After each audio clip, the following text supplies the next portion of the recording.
from Grinnell, Iowa, and he has so many connections, not just to the state, but to this program. 45 years old, and Seth Wallace has been a GA and has been the assistant defensive coordinator for the last 7 years at GA before that. There's Brock Spack, the winningest head coach in Illinois State program history, and he's got Big Ten ties. He played as a linebacker at Purdue in the early 80s. Iowa recruited him hard with Hayden Fry, and Brock Spack was the defensive coordinator at Purdue before he became the head coach at Illinois State, where he's won 101 games. Let's take in the scene. We are almost ready for the kickoff.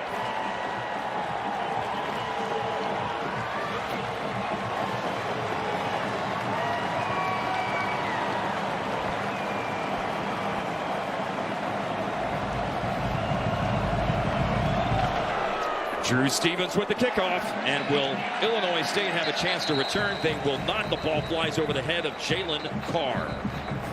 And so it is Illinois State taking the field. The Redbirds went 6-5 last year, and they will play two quarterbacks. We found out who the starter will be less than an hour before game time.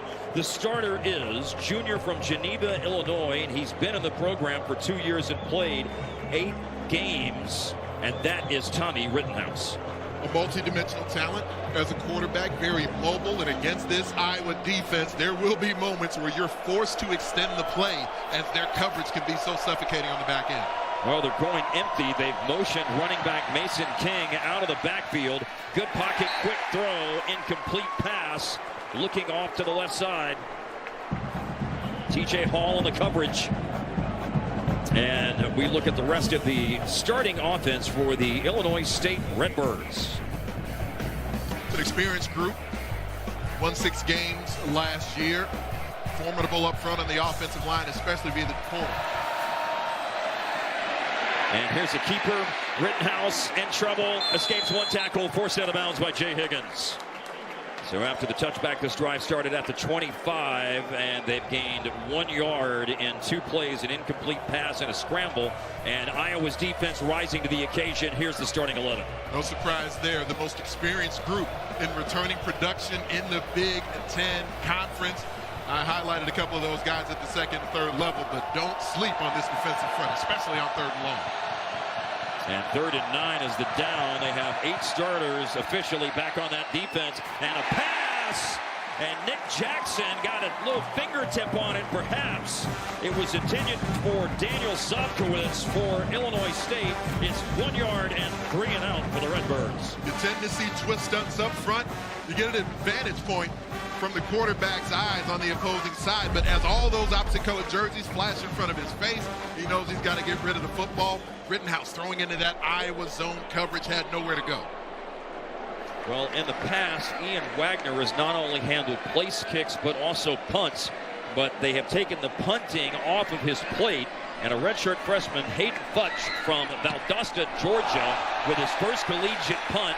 That won't be a very memorable one. However, Caden Weechin won't have a chance to return it. It isn't pretty. It is effective. It rolls down to the Iowa 35-yard line. And that's where the Hawkeyes will start on their first possession of 2024 after a 39-yard punt. Tim Lester, former head coach at Western Michigan, assistant with the Green Bay Packers last year, and he leads this offense with Kate McNamara at quarterback. We know the Hawkeyes want to run the football, and all the experience they have returning up front on the offensive line, that provides additional comfort to the way Kate McNamara will be able to approach the game today.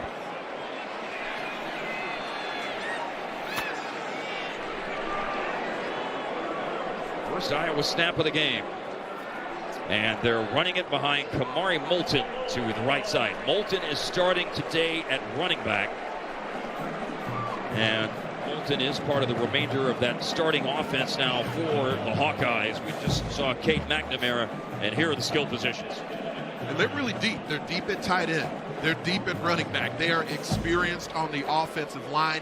So you get a new OC coming in Tim Lester. The more quickly he can get this entire offense ingratiated with his system. This should lead to new heights. Got a lot of experience on that line. Mason Richmond, 39 starts at left tackle. Carter Colby, 36 starts at right guard. They're trying to establish this running game, but Illinois State, their defense stiffens there on second down, bringing up a 3rd down and 6. And that tackle was made by one of the linebackers, Lavois Deontay McCoy. Here's their front three.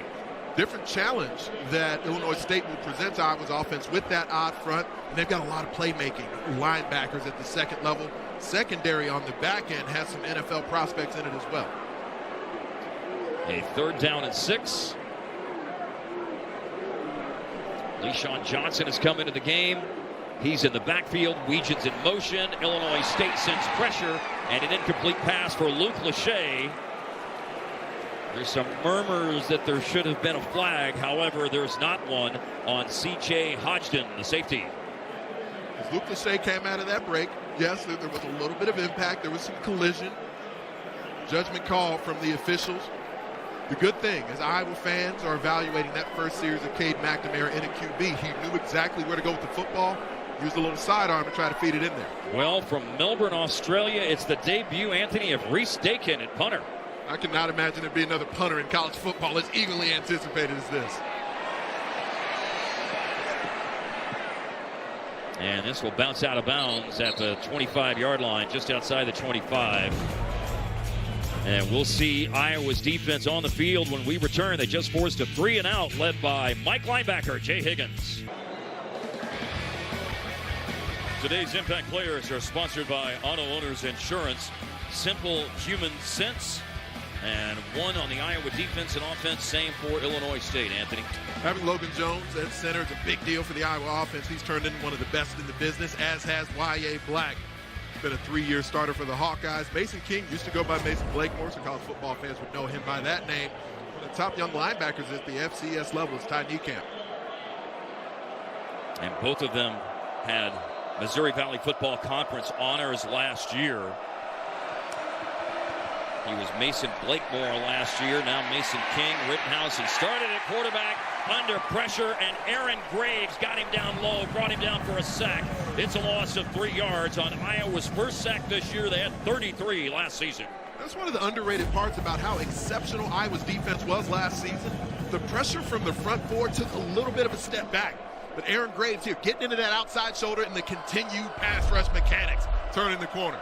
Junior from Dayton, Iowa, had 2.5 sacks last year, and nowhere to go for Mason King. Y.A. Black among those who wrap up Mason King after a very short gain. We spoke to Tony Peterson, the offensive coordinator for the Redbirds. One thing he said is just not being behind the chains against this Iowa defense will be so key. Now, this is not good for the Illinois State Redbirds.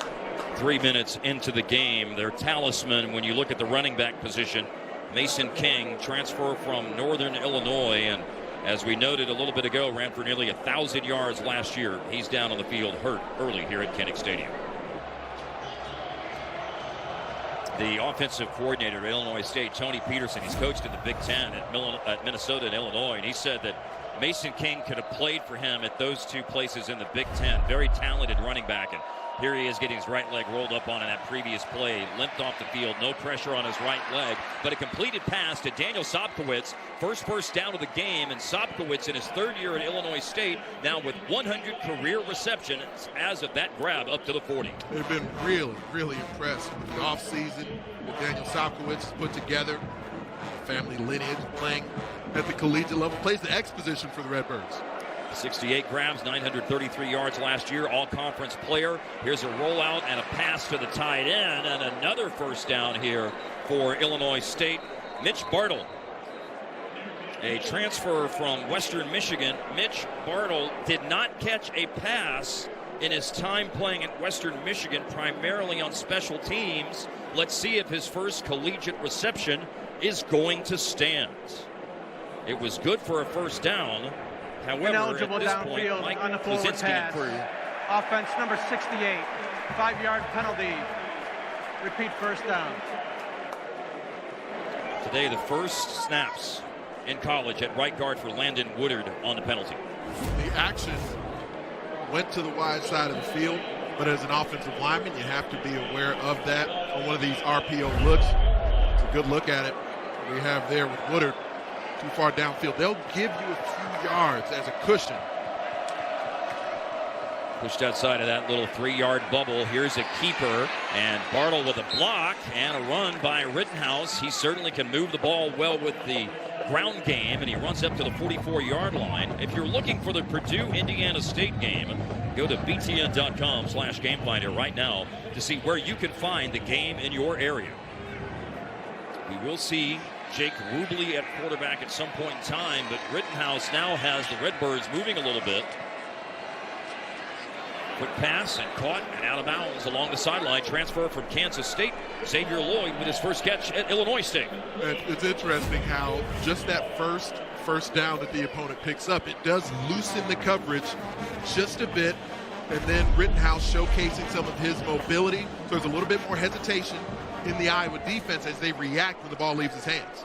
In 3 years for Kansas State, only 1 reception for the wide receiver Xavier Lloyd, who's now transferred to Illinois State.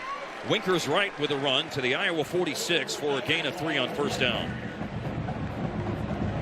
It's a technically sound Iowa defensive front. It's Jay Higgins. Take a listen as he comes in. Big collision finishing that play off. Deontay Craig caught off that block well. Now on 2nd and 7, the ball's out quickly, and the ball's in the hands of Iowa. Interception, Jamari Harris. 6 career interceptions. What do you know? A turnover forced by the Hawkeye defense. I see Jamari Harris as the most gifted one-on-one cover corner that these Iowa Hawkeyes have. I referenced how the coverage loosened up a little bit on the previous plays. Jamari Harris tightened it up, snatching the ball away for the Hawks. Well, Phil Parker and the Iowa defense, the most interceptions in FBS since 2009. They just added another one. Jamari Harris, the 6th of his career. And we'll look at it after this, but maybe a deep shot. No, a check down throw. McNamara to Kamari Moulton and drops. So 2nd and 10 coming up. Jamari Harris, here's his pick. That's what you get from the Iowa defense. A quarters coverage look, and he's got eyes in the backfield the entire time. The reason he drove on the route, let's get a quick freeze. Rittenhouse beginning his throwing motion, and as soon as Jamari Harris sees that, he knows he's got the opportunity to react to that hitch route that was run. And not only do these Iowa defensive backs break on passes, they can take it away with outstanding ball skills. 235 interceptions since 2009. Now Moulton. Moulton really runs that mid-zone stretch well, and talking with Tim Lester, the new offensive coordinator. So that's part of the reason that he's starting today at running back, Anthony. And to be able to do that in a backfield this deep with experience in front of him, I mean, LeSean Williams was banged up throughout training camp, so that's part of the reason where he's not out there early today. But a back, a playmaker like Caleb Johnson, we expect to see him in the rotation today. But everyone has been extremely impressed with Kamari Moulton. Moulton last year, it was a redshirt year, even though he did play a little bit. 93 yards rushing last year. And a long look. Jacob Gill was in motion. And the pass to Addison Estrenga. It's a catch, and it's just past midfield. Illinois State's indicating that it should be incomplete. But the ball is at the 50-yard line. And either way, Iowa's made the decision. Seth Wallace has made the decision that he will punt the football away. Estrenga has very sure hands. That's an impressive grab with the defender draped all over him. From this field position, 4th and medium, right at midfield, I wouldn't be surprised if Seth Wallace considered going for this 4th, but I think this is the right call. And there's the punt, restaken. And a fair catch is made at the 10-yard line. Marker is down as the fair catch was made.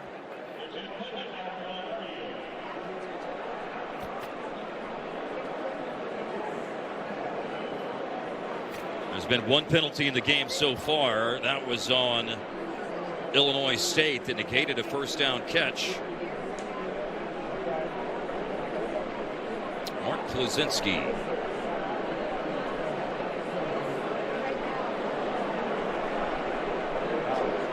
Indication of false start against the Hawkeyes. 10 wins last year. 25th in the nation going into this season. The 8th 10-plus kicking team player went out of bounds on his own and returned during the kick. Kicking team number 7. That 5-yard penalty will be added to the end of the play. First down. Will start. This is one of the best offenses in FCS last year, Anthony. 10th in yardage, 434 a game. 12th in points in FCS, about 33 a game. We did anticipate seeing a different QB in. Jake Rubley checked into the lineup for the Redbirds. So 2 series, one of a little bit of effectiveness for Tommy Rittenhouse. And now here's Jake Rubley, and nowhere to go on that first running play. They do end up picking up 3. So Rubley is originally, or high school that is, in Highlands Ranch, Colorado, but has connections to Iowa. Was born here, played 3 years at Kansas State, but not a lot of action. A well-known commodity on the recruiting circuit, thought of as being a talent with a really big arm. Just hasn't had time to learn Tony Peterson's system as well yet. Winkers right, with Mason King getting hurt earlier in the game. And Wright with a run up to the 26-yard line, shy of a first down, but a very manageable 3rd and 1 coming up. And add another tackle to Jay Higgins' total, which, of course, we expect to balloon into big numbers this year again. A nice gain on that inside zone look. So now a 3rd and short opens up the playbook for Illinois State. Tony Peterson, again, their offensive coordinator. And to the left side, Castro rips the ball out. It was a first down picked up by Winkers Wright. Then Castro dislodged it. He created the turnover. Ultimately, it's recovered by T.J. Hall.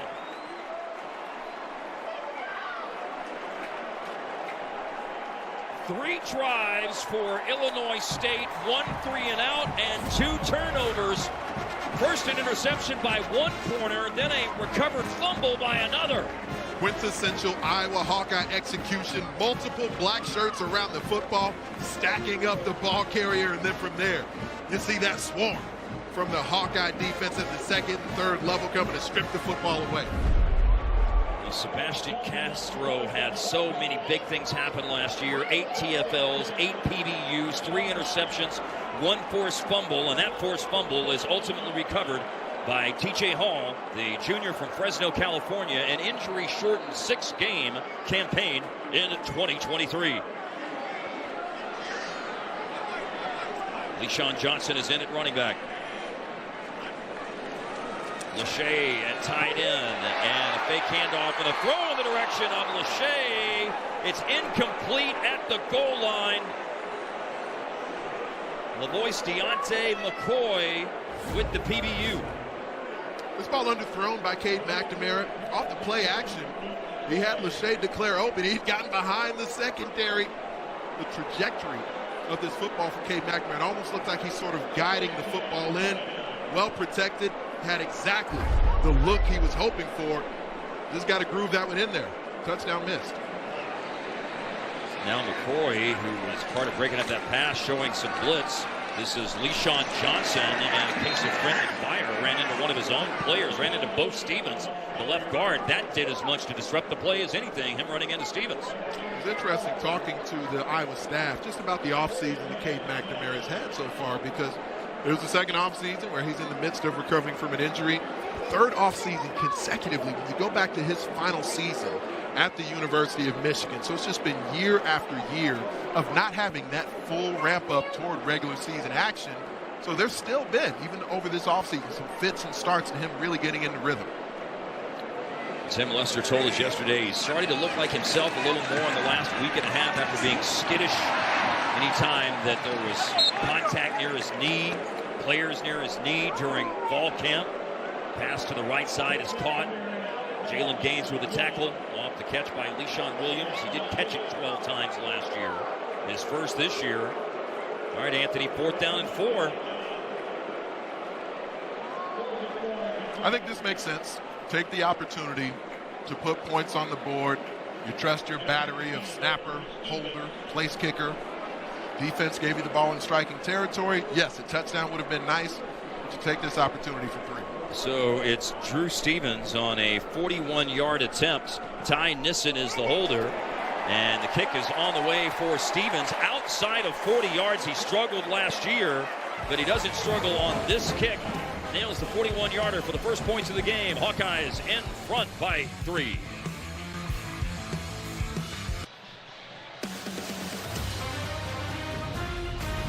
Football on the Big Ten Network is brought to you by Taco Bell. 41-yard field goal by Drew Stevens, first points of the game. He was 14 of 16 last year from 40 yards in, but 4 of 10 outside of 40 yards. But they've got something to celebrate here in Iowa City with the 41-yarder made by Stevens. He'd had a great year 2 seasons ago. Went 16 of 18 on field goals then, and he's off to a good start this year. It's no better friend to a quarterback trying to find rhythm than excellent offensive line play and a fantastic defense. Okay, McNamara should have access to each of those this season. And a big leg by Drew Stevens puts it through the back of the end zone.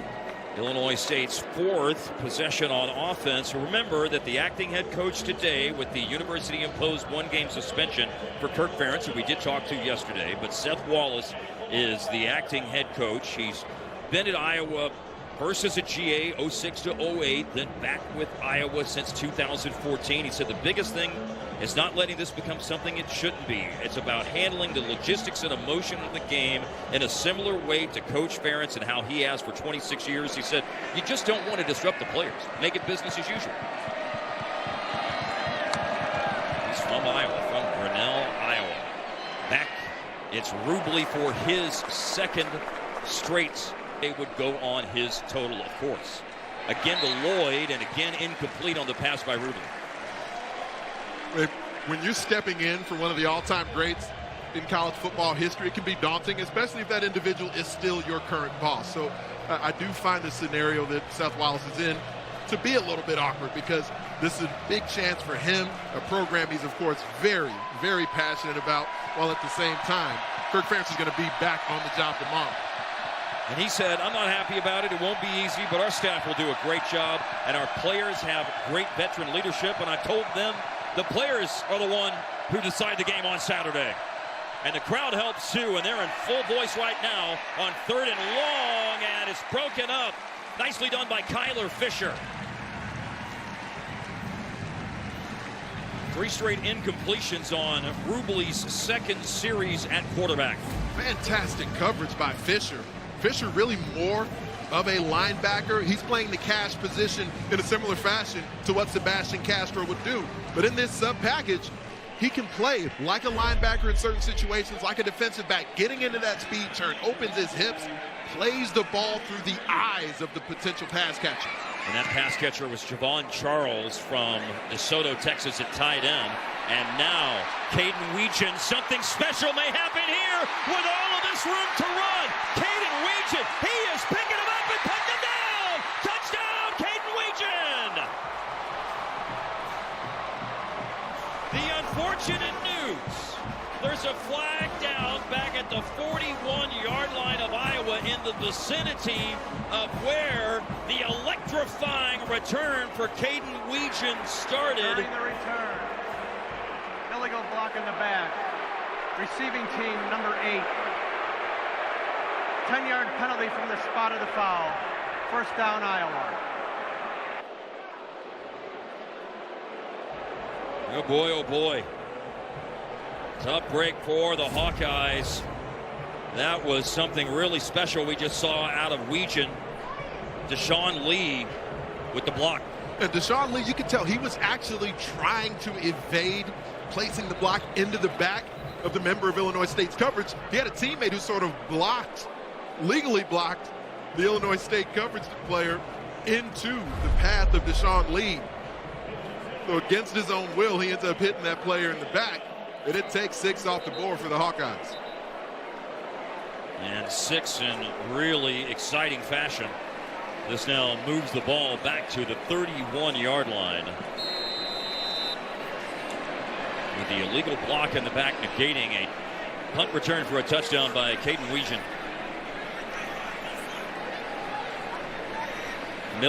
E.B. Miller is in the game at fullback. Oh, tough run here Well done. This is up to the 39-yard line on the run by Kamari Moulton. That is a mid-zone stretch run right there. You like the way that looks because Moulton finished that run with some impact. He lowered his shoulder at the end here. And then when that defender met him, the defender went backwards. You love to see a young football player, freshman in the lineup, less than 200 pounds. But he had some thump with that one. That's what Tim Lester wants to see. 45-degree angle run through the C gap going downhill. Jacob Gill in motion. Nice play defensively. The run by Moulton. Amir Abdullah with 14 TFLs last year makes a play there. There's some numbers on Kamari Moulton as it relates to putting on some weight. The strength and conditioning program for Iowa has certainly been the stuff of legend for decades at this point. When you're a freshman, you join up with major college football, you get on a different diet, you get on strength and conditioning in a way that develops and matures your body. Kamari Moulton, a good example of that for Iowa. Going empty. Don't expect to see this happen too much this year for Tim Lester's offense, but a little wrinkle and a completion and a first down. Luke Lachey up to the 45-yard line on third down, a conversion. The timing of this is really important because Lachey gets some separation from the defender, but as long as the ball comes out in rhythm, you shouldn't need a lot of separation to hit this quick out route. He's got very dependable hands. Cade McNamara to hit that back step and get the ball out in rhythm, that's how it should look on third. 10 catches last year for Lachey before being injured in the Western Michigan game. A right ankle injury kept him out the rest of the year. Now they give the ball to LeSean Johnson, and Johnson is hit hard by Jake Anderson, among others, at the line of scrimmage. So we see some highlights from Cade McNamara early in the game. Highlights, midlights. It's been a bit uneven here early for Cade McNamara. You see him surveying the field, trying to get it out. Hasn't all been his fault. A couple of drops by teammates.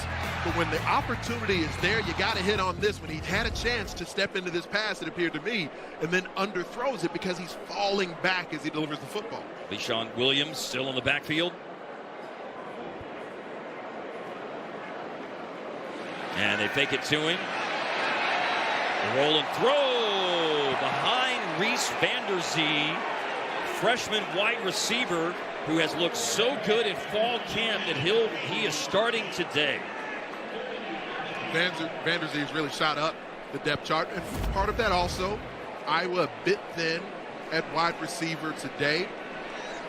But as McNamara, you can see the eyes. He's looking over the outside at first, and then fires his eyes back over the inside of the field. And as he's on the move, he's capable of making that pass, try to get it in front of the converging defender that was there, ended up behind Vanderzee. Central Lyon High School in Rock Rapids, Iowa, way up northwest. McNamara, he's under pressure, throwing off the back foot, throwing away. Jalen Gaines, the jack, and that 3-4 look defensively for the Redbirds with the pressure. Cade McNamara ends up running himself into pressure here.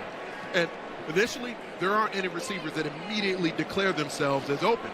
But one of the moments from the open scrimmage that Iowa fans were paying close attention to a couple of weeks ago that took place here at Kinnick, there was a moment where Cade McNamara took off and ran the football.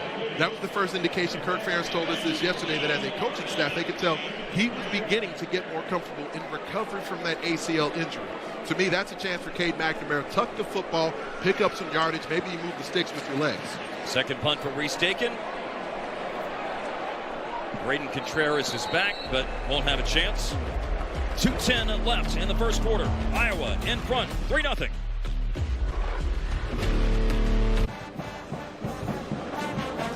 Left in the first quarter as Iowa 17-1 in non-conference games since 2017, 23-2 since 2015, and this is a game against Illinois State, an opponent they played one time before, beat him in 2015 at 31-14. Roxback told us his team would not be intimidated by the atmosphere at Kinnick, but his players, his Redbirds, were eager to experience it.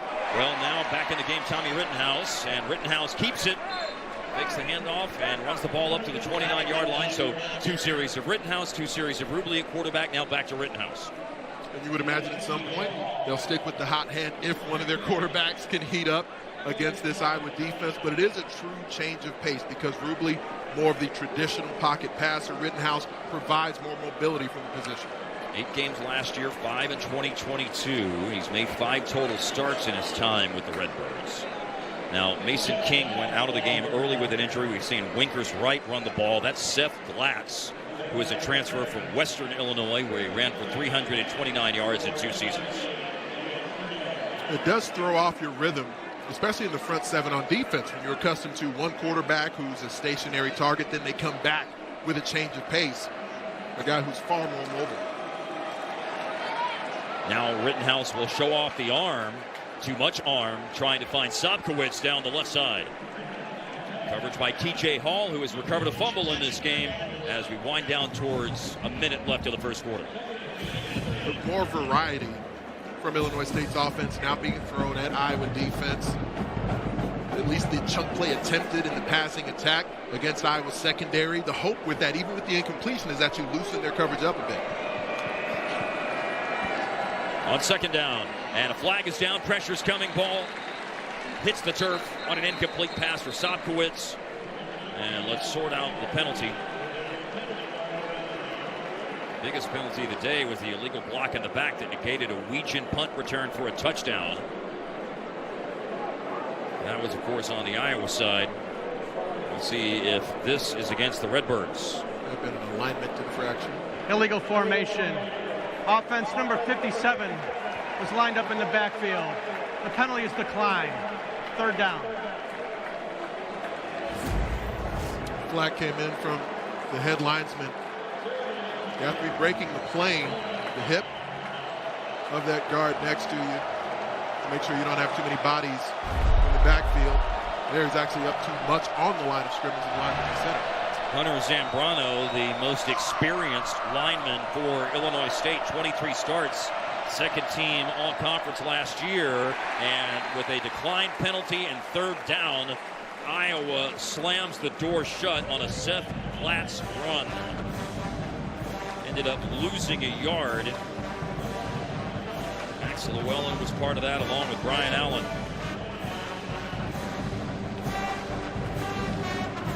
Illinois State not even able to mount enough offense to change the field position, pin the Iowa offense back at all. So even though their defense has done an exceptional job against Iowa up to this point, the offense needs to aid. Hayden Futch. You can see Weechen having to shield his eyes from the sun and caught it. 42-yard punt, absorbed a couple of hits. And it's a takeover for Iowa inside their own 30-yard line. Next Saturday, Big Ten Tailgate is live from Penn State's campus to set the scene for a full day of football. The fun starts at 10 a.m. Eastern, 7 Pacific, only on the Big Ten Network and the Fox Sports app.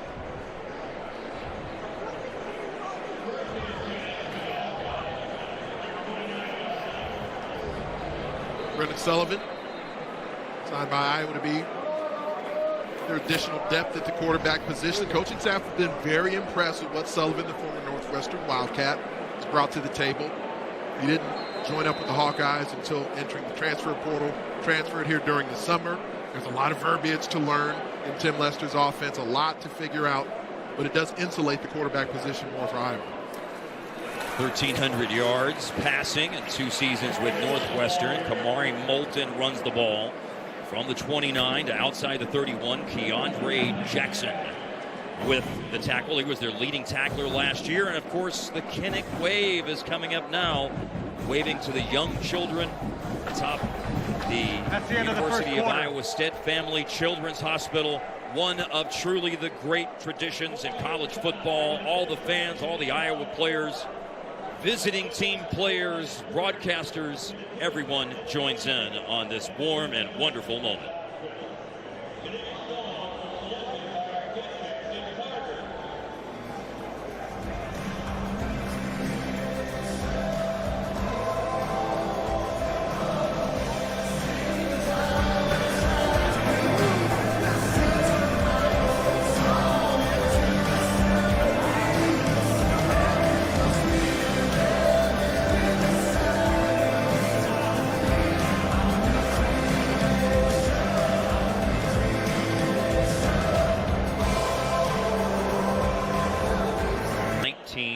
98.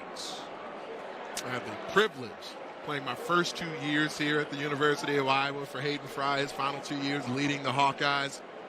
Then, of course, Kirk Ferentz steps in. My last 2 years playing for Coach Ferentz. McNamara fakes it to Moulton, and it is a pass on the slant caught, and all the way up to midfield.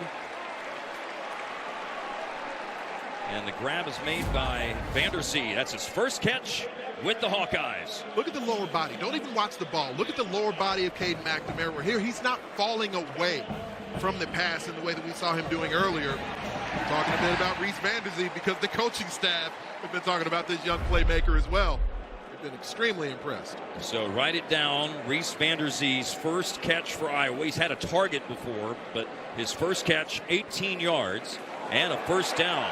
And Moulton, it's blocked well on the edge. And Moulton with a burst out of bounds, 37-yard line. It may have been blocked too well on the edge. There is a marker down on the play here early in the second quarter. Holding. Offense number 5. Reese Vanderzee. 10-yard penalty.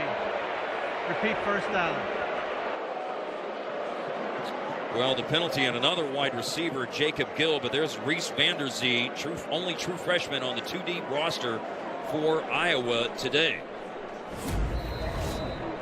Tim Lester was talking to us about the toughness of Jacob Gill, his willingness to block. He was sticking his hat in there on the defender, but just had that extra tug as the defender was attempting to disengage. So this moves the ball back to the 46 of the Hawkeyes. And another marker is down. False start. Offense number 5. 5-yard penalty. Remains first down. Well, one of the calling cards for Iowa last year, in many years, Anthony, is a low number of penalties. Fifth fewest penalty yards per game. 3.6 per game for just 31 penalty yards last year. Former Northwestern Wildcat is Jacob Gill. A player who's been around the Big Ten Conference for a while, though still early in his time with the Hawkeyes. 16 catches in his 3 years at Northwestern.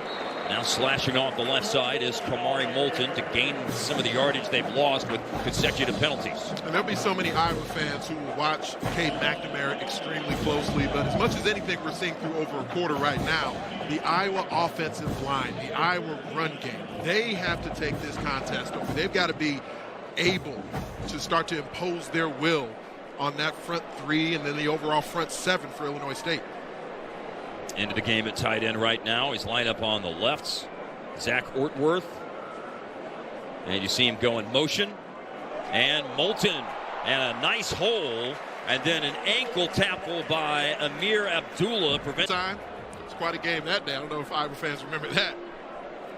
And so here, this is the first Iowa football game today not coached by either Coach Fry or Ferentz since 1978. This is a 3rd down and 3 run, and Iowa is held with just a 1-yard pickup by Kamari Moulton. Another Illinois State player down here. Their front 7 defenders.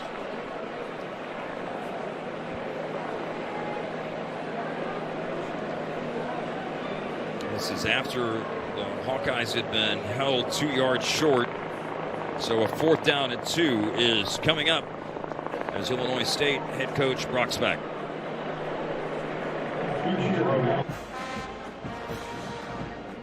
The injured Illinois State defensive lineman Nick Kessler was the player that was down a moment ago. There's Seth Wallace, and now he has a decision. Big Ants, 4th and 2.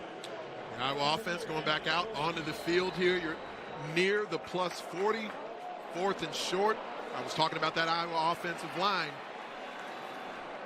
And then off the edge, a play is made. Kamari Moulton, though, second effort. I thought he lunged it inside the 40-yard line, but they're spotting him a little poorly in my estimation, but short of the 40, and it's a whole States. How about that?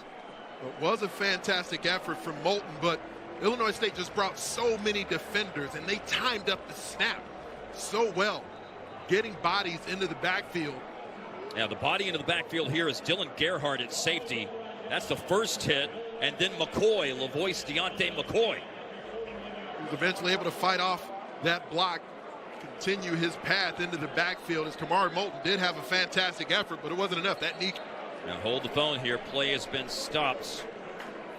And is it possible that this will be reviewed at the new state-of-the-art Big Ten Conference? The ruling on the Replay previous Center play in was the Roseville, runner was Illinois. short of the line to gain. The play is under further review.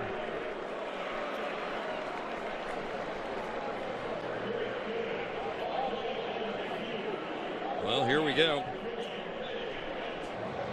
You know, Bill Carollo, director of the officials before the year, said, you know, part of this, you know, really streamlines the process or the number of people involved in making the decision.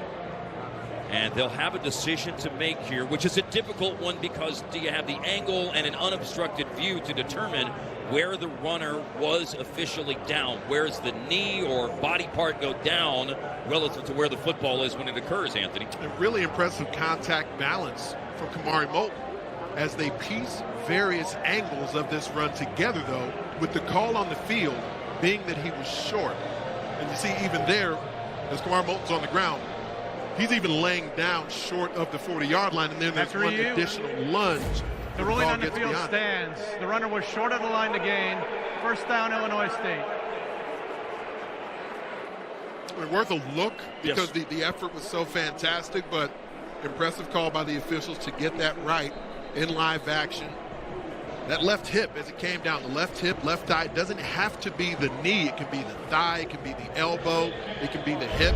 Whatever hits the ground first, wherever the football is at that point, is where it's viewed as the progress is stopped.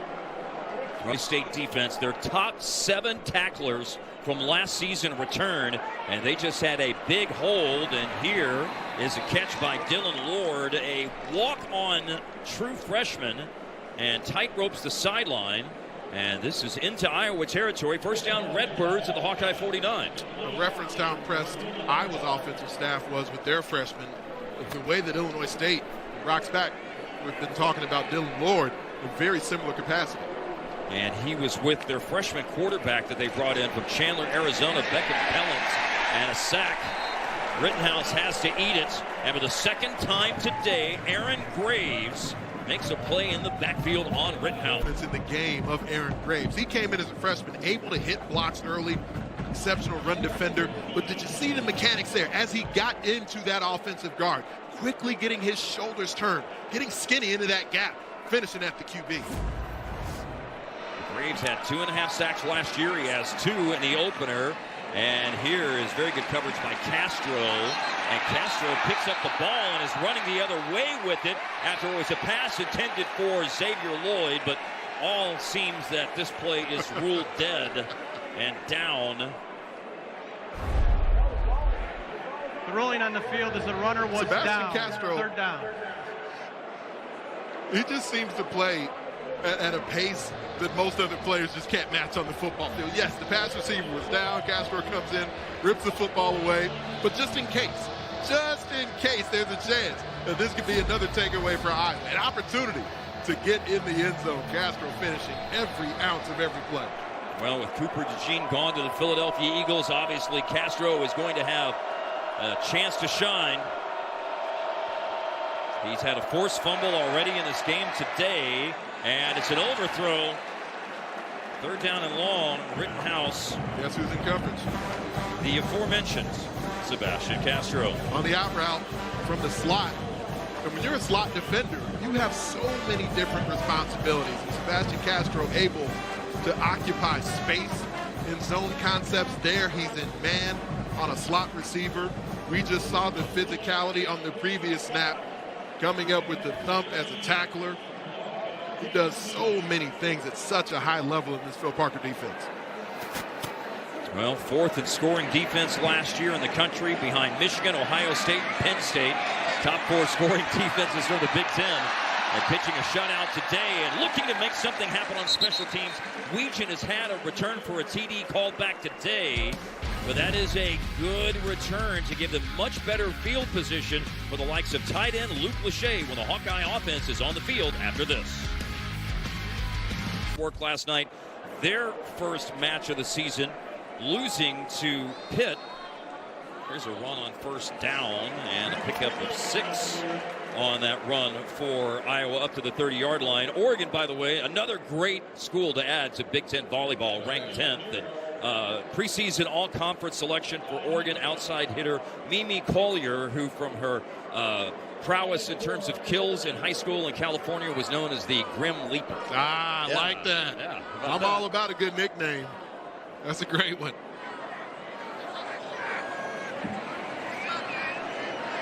Gain of 6.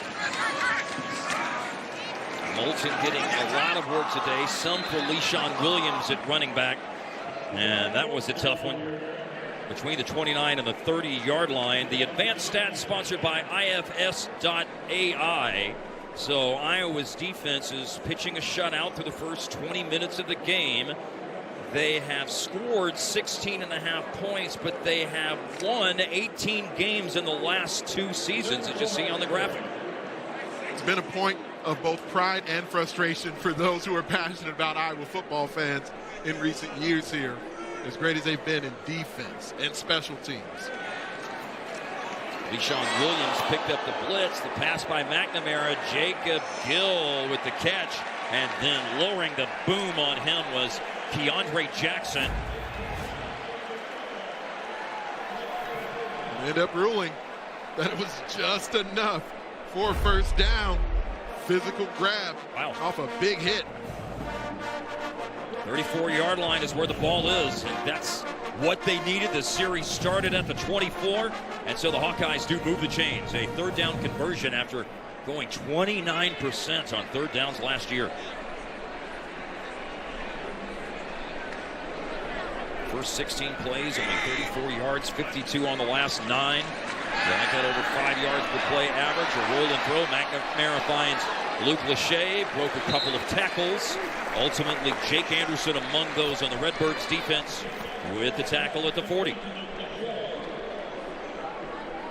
Well, and you said it earlier, Anthony, that the offense, the Iowa's offense, that's what everybody is really having their eyes on, and fans included. I went and talked to the student section before the game started today, and it was the first thing they said. They said, we're looking forward to seeing what Tim Lester is going to do with this offense. And similar to what his thoughts were, they know that their team is capable of having an elite offense just as they do the defense. And so the fans here, they've got all the eyes on Tim Lester and, of course, on this O-line as well.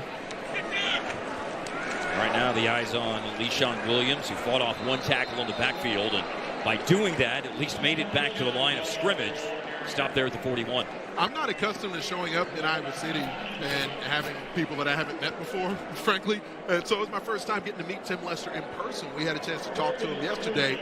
He's got a really vibrant personality. You know, he's a big personality. He's been a head coach. He's been a play caller at several institutions. Just finished the season with the Green Bay Packers. His offensive system, though, it does take a bit to really get everyone completely on the same page. There's a lot of verbiage. There's more motion than we're accustomed to seeing with Iowa. Pressure off the edge. McNamara got it away, but incomplete.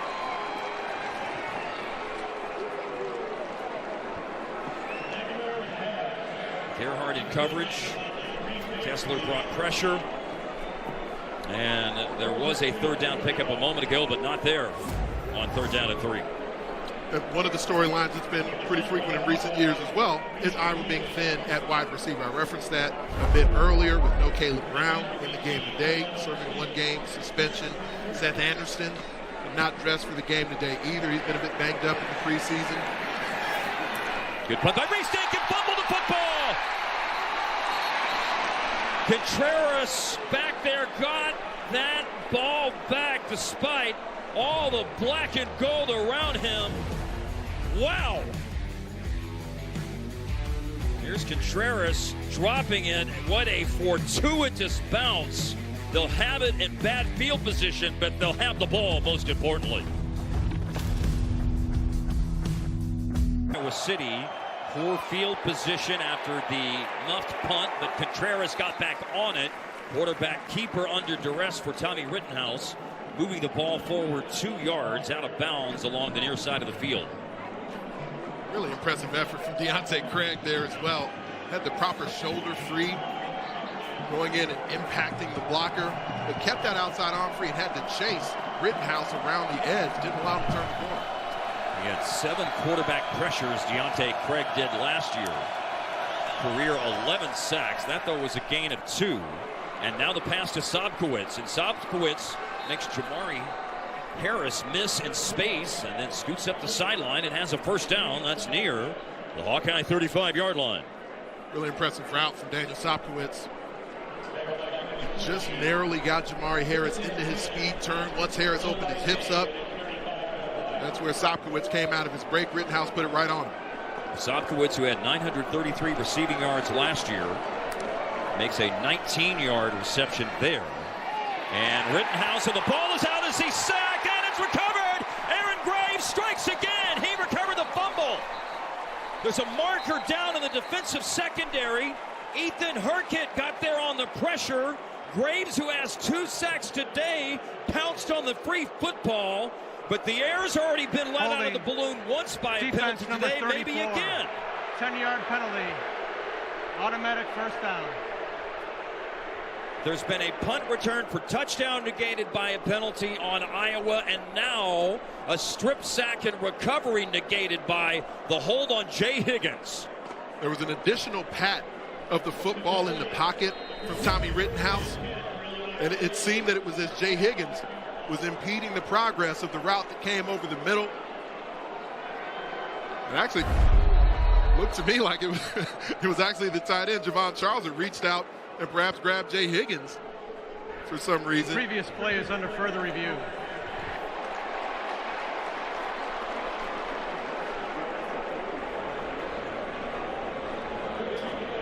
Interesting.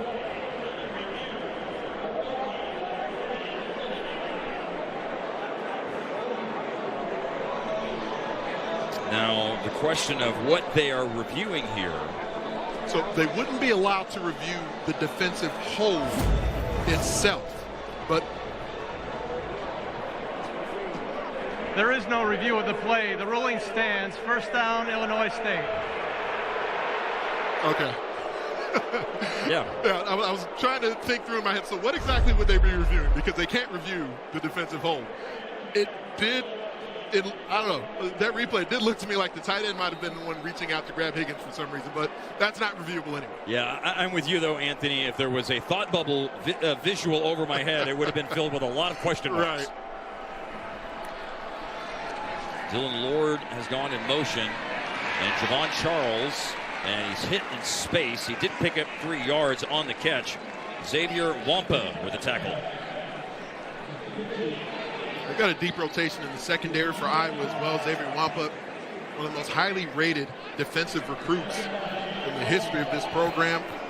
He rotates onto the field. In their sub packages, Sebastian Castro at that cash position becomes more of a linebacker in some of those subsets. Javon Charles, 3-yard pickup. And now here's Rittenhouse, and Rittenhouse with a long lob down the sideline, incomplete.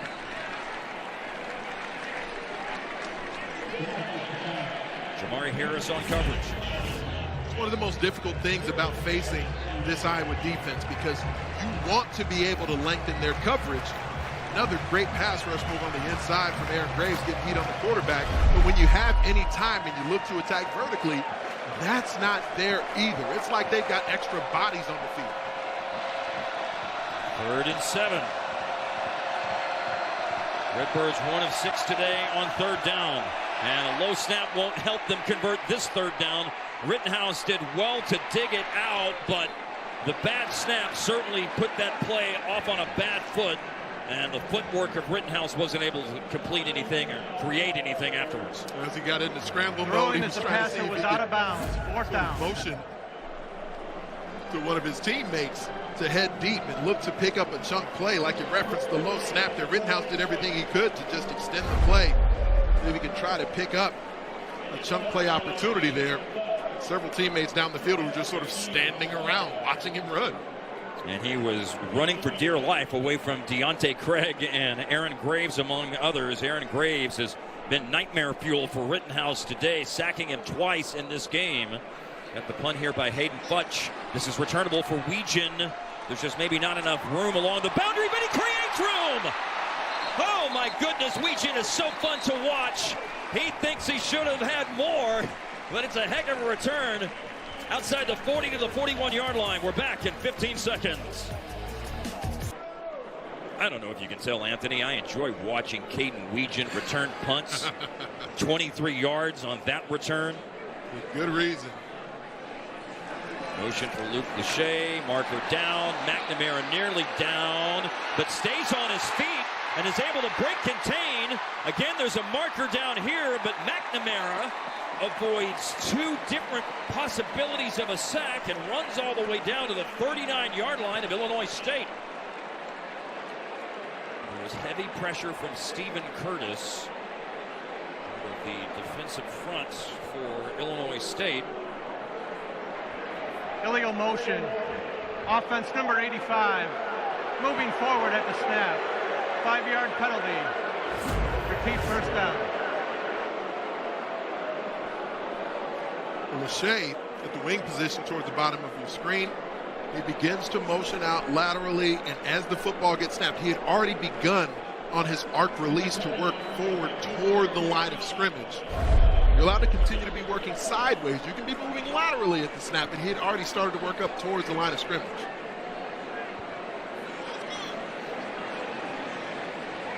Negates a nice scramble by McNamara. Kamari Moulton with a run. And that's up near the 40-yard line. So 6 penalties, 45 yards today for Iowa. Again, to repeat, last year, 5th fewest penalties per game, 3.6, 5th fewest penalty yards per game, 31. So this is a moment where they've regrettably, from their perspective, broken character today. You add that into only 50 rushing yards in the game so far for Iowa. So yes, the passing attack, that's where you want the biggest lead if you're a Hawkeye fan. And there's something in the passing attack. When you need something in the passing attack, throw it to the tight end, Luke Lachey, inside the 45 of the Redbirds, the 44 officially.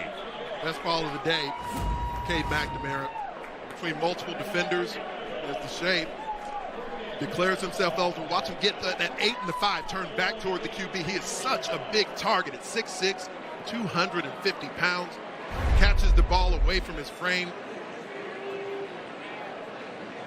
That went for 17 yards. Closing in on the 2-minute timeout. Running play, Moulton. Yards after contact. Put him in a very nice second down situation. It's at the 37. Reese Edwards and Keandre Jackson with the tackle. And we have reached the 2-minute timeout at the end of the first half with Iowa leading 3-0. Tournament titles, a couple of Big Ten regular season championships as well. Last 2 national championship games. Out of the 2-minute timeout. And in space, out on the right side, Kamari Moulton. Drop pass, incomplete. Just a little bit helter-skelter. Just a little bit out of rhythm there. That's a pass where you want to, as you hit that back foot, just quickly get your hips turned toward the target, groove the football out there into the flat. It's one of those things that doesn't seem to have been enough reps yet for everyone to be comfortable. You know, to your point, Tim Lester told us yesterday, said, you know, we've had him drinking from a fire hose, and one of the things I want to see a 2-minute drill. And they've got that opportunity now with the ball inside of 2 minutes and in good territory here in the Illinois State half of the field. Jacob Gill with the catch. Keandre Jackson with the tackle immediately, but that moves the chains to the 26. Impressive grab there. Cade McNamara put some heat behind this ball. Jacob Gill had to go up and get it, knowing he would be immediately impacted by a defender. Some of that grit Tim Lester referenced. Transfer from Northwestern certainly is going to have an impact. McNamara looked for a long time and then has a lane to run. And he dives for the first down inside the 15. Officially a scramble of 12 yards, put it down to the 14, and the clock stops to move the chains. It was the running of Cade McNamara that clued in the Iowa coaching staff that he was starting to feel like his old self, not only physically, but mentally, the comfort with that lower body. Still plenty of time. Oh, batted ball. It is tantalizingly up there in the air for someone to grab it, and no one does. It ends up falling to the turf, and it's still Iowa football. Something happens in the space-time continuum when a football gets deflected, and it's just in the air for about a half a second, but it feels like half a year. Yeah, it's defying gravity. It really seems to be. I mean, Kinnick Stadium, the collective gasp that you heard in this stadium in that moment before it finally got deflected down to the ground. Jake Siegel, injured Redbirds player, corner Mark Cannon Jr. from Skokie, Illinois, outside of Chicago, had 3 interceptions last year, and you see him slowly walking off the field. Been a starter since his freshman season. Big physical boundary corner for the Redbirds. Alternate running back at 12 personnel and slashing off the left side. The snap was at the 14. The run is down to the 10. Bringing up a 3rd down and 6 at the 10-yard line. I'd say that run was a little bit better movement than Iowa's offensive front. 30-second timeout. Timeout called. We're back at 30 seconds.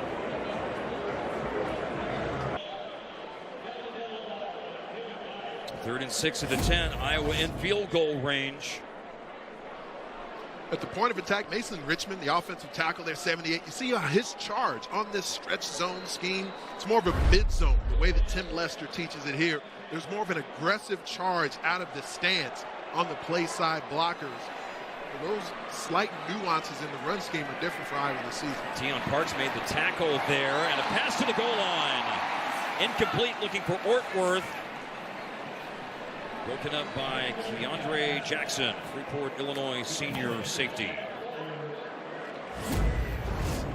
Ortworth had the longest pass play for Iowa last year, 54 yards. Looking for him there right on the goal line. One of the things when you get into the red zone here, the confines, very tight, defenders able to converge that much more quickly. You got to be extremely precise when you're fitting footballs in. 28 yards to go with a 41-yard make. Tightness it holds for Drew Stevens, the junior from North Augusta, South Carolina. And Drew Stevens has the points today for Iowa with a pair of made field goals. And with precisely a minute to play in the first half, the Hawkeyes ranked 25th in the AP preseason poll, ranked for the 5th time in the last 6 years in the AP preseason poll. Ranked in the FCS coaches poll, Illinois State, number 20 in FCS. Iowa in front, 6-0. The total yardage advantage beginning to grow for Iowa in this particular game. But if they're going to be the team that a lot of prognosticators, analysts like myself feel like Iowa could be, if they're going to be in the championship picture, you do want to see continued growth. The experience that comes back for Iowa's offensive line, they've got more than any other team in the Big Ten as far as their overall experience. When you look at the Big Ten top to bottom, it's a variety of teams with new quarterbacks, with new offensive lines. Washington on the Big Ten Network, their first Big Ten games.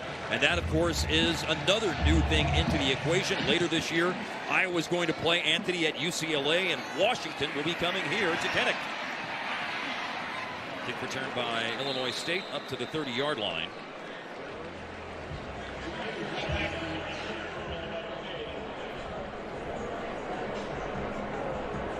And so with 56 seconds left, Illinois State, they do have the ball. They have, if the scoreboard is correct, 3 timeouts. So they'll have a chance at a 2-minute drill here. They're going to stick with Rittenhouse at quarterback, Jake Rubley, the player between the two of them, who's viewed as the more talented passer. But as much as we've talked about the Iowa sideline, getting accustomed to a new play caller, Winker's right. Run of 6 yards.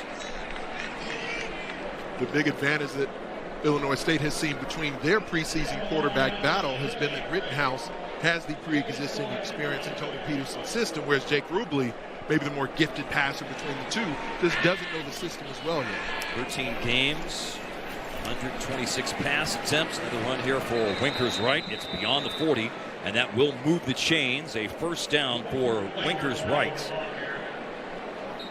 He has run for 625 yards 2 seasons ago, 261 yards last year.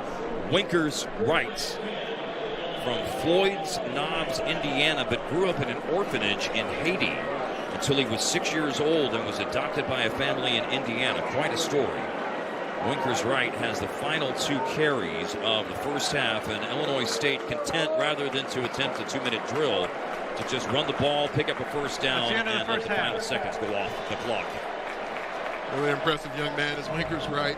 Earned his degree from Illinois State in 3 years. Extremely hard worker on the field and in the classroom. And he now has a lot of the carries today because Mason King went out of the game with an injury early, the star running back for Illinois State, who was the newcomer of the year last year in the Missouri Valley Conference. But the story for the Illinois State offense is they can't get anything going against Iowa's defense. Shut out in the first half, and 2 field goals for Iowa on offense. And Seth Wallace, the acting head coach, is with Melanie Ricks on the field. Coach, what are you seeing from your team today that you want to see improvements on, or what do you want to see yourselves building on? Yeah, I just think, the level of execution's got to pick up a little bit. I think we've gotten a handle on them a little bit defensively, and I think we need to make sure that we continue to stay there. And then offensively and special teams, there's just been some unfortunate things that have happened that have slowed us down a little bit. And anytime that happens, it just kind of takes the wind out of your sails. But, executing just at a little bit of better pace. Thanks, Coach. Thank you, Melanie. Yeah, certainly some tough luck with regard to a Weegan punt return that was negated by an illegal block at the back, a punt return for a touchdown. And so we reach halftime and the opener of 2024 for the... Here on the Big Ten Network, 25th ranked Iowa 6, Illinois State nothing at the conclusion of 30 minutes and 30 more to play. Mark Followell joined by Anthony Herron. It's great to have you tuned in here on the Big Ten Network today. Anthony, you obviously have great insight and understanding of what Iowa football is all about. Of course, there's a desire to establish the running game, but that desire hasn't been fulfilled to their expectations so far today. I have explanations for why Iowa's passing attack doesn't look great or rhythmic at this point, but the Iowa run game, I would say one half into this football season, that's the bigger concern for the Iowa Hawkeyes as a whole. When you look at the way that Kamar Moulton, as a young, talented running back, hasn't been able to advance on the opposing defense unencumbered in the way that you would hope for. There's been penetration into the backfield. There's been second and third level defenders finding creases as he's looking to declare his hold. This is an experienced offensive line that Iowa brings to the table today. They were supposed to be the most formidable group that Kirk Ferentz has had because of that experience. They've kind of taken lumps the last couple of years, found certain games, certain matchups where the run game looks more like we're accustomed to for Iowa.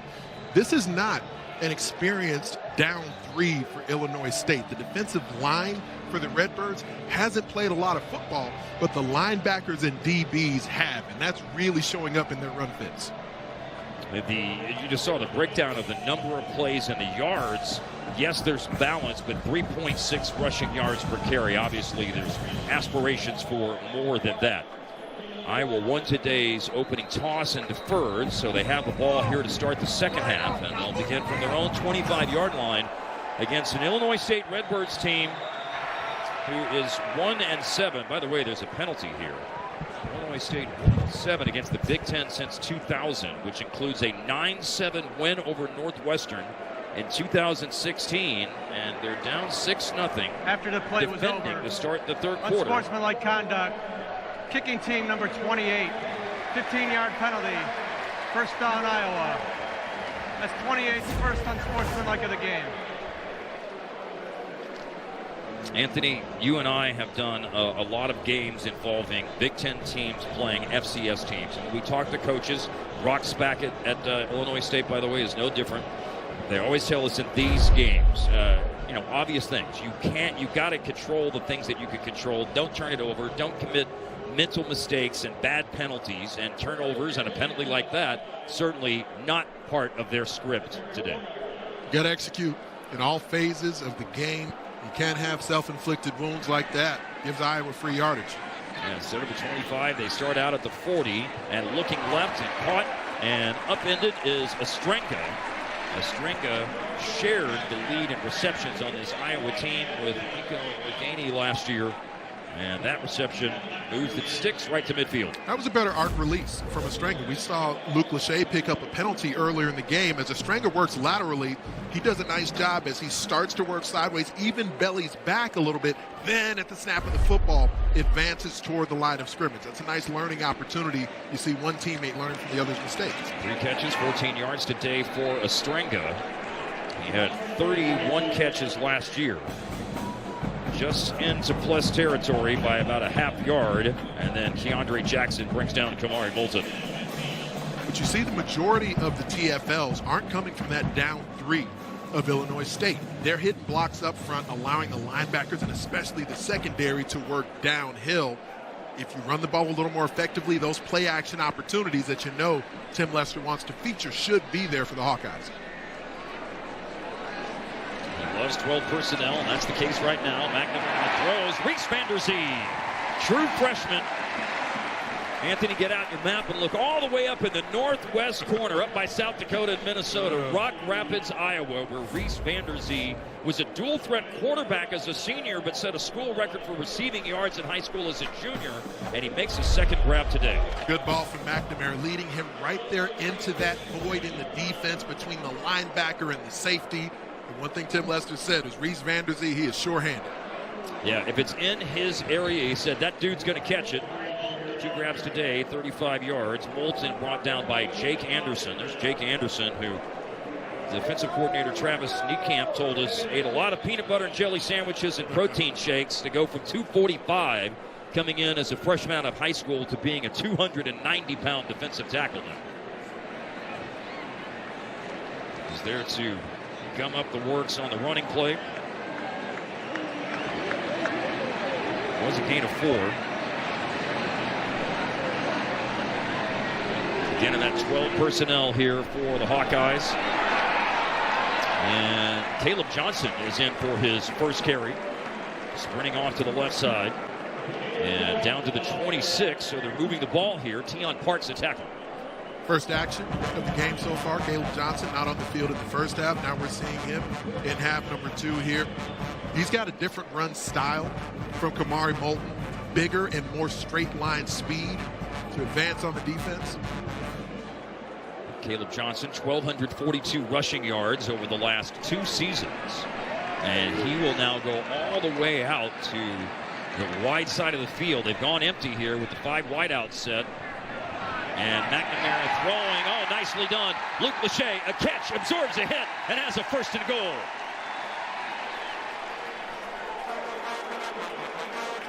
They've been utilizing the quick outs with Lachey in the slot over and over again. This time as Iowa goes with some tempo now. We'll get back to it in a moment. 19 yards. 19 yards to Luke Lachey.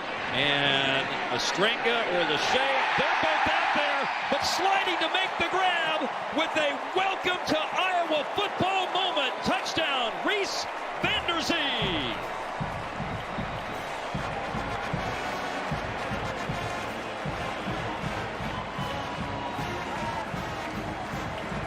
There will be more, but that's the first for true freshman Reese Vanderzee from Rock Rapids, Iowa.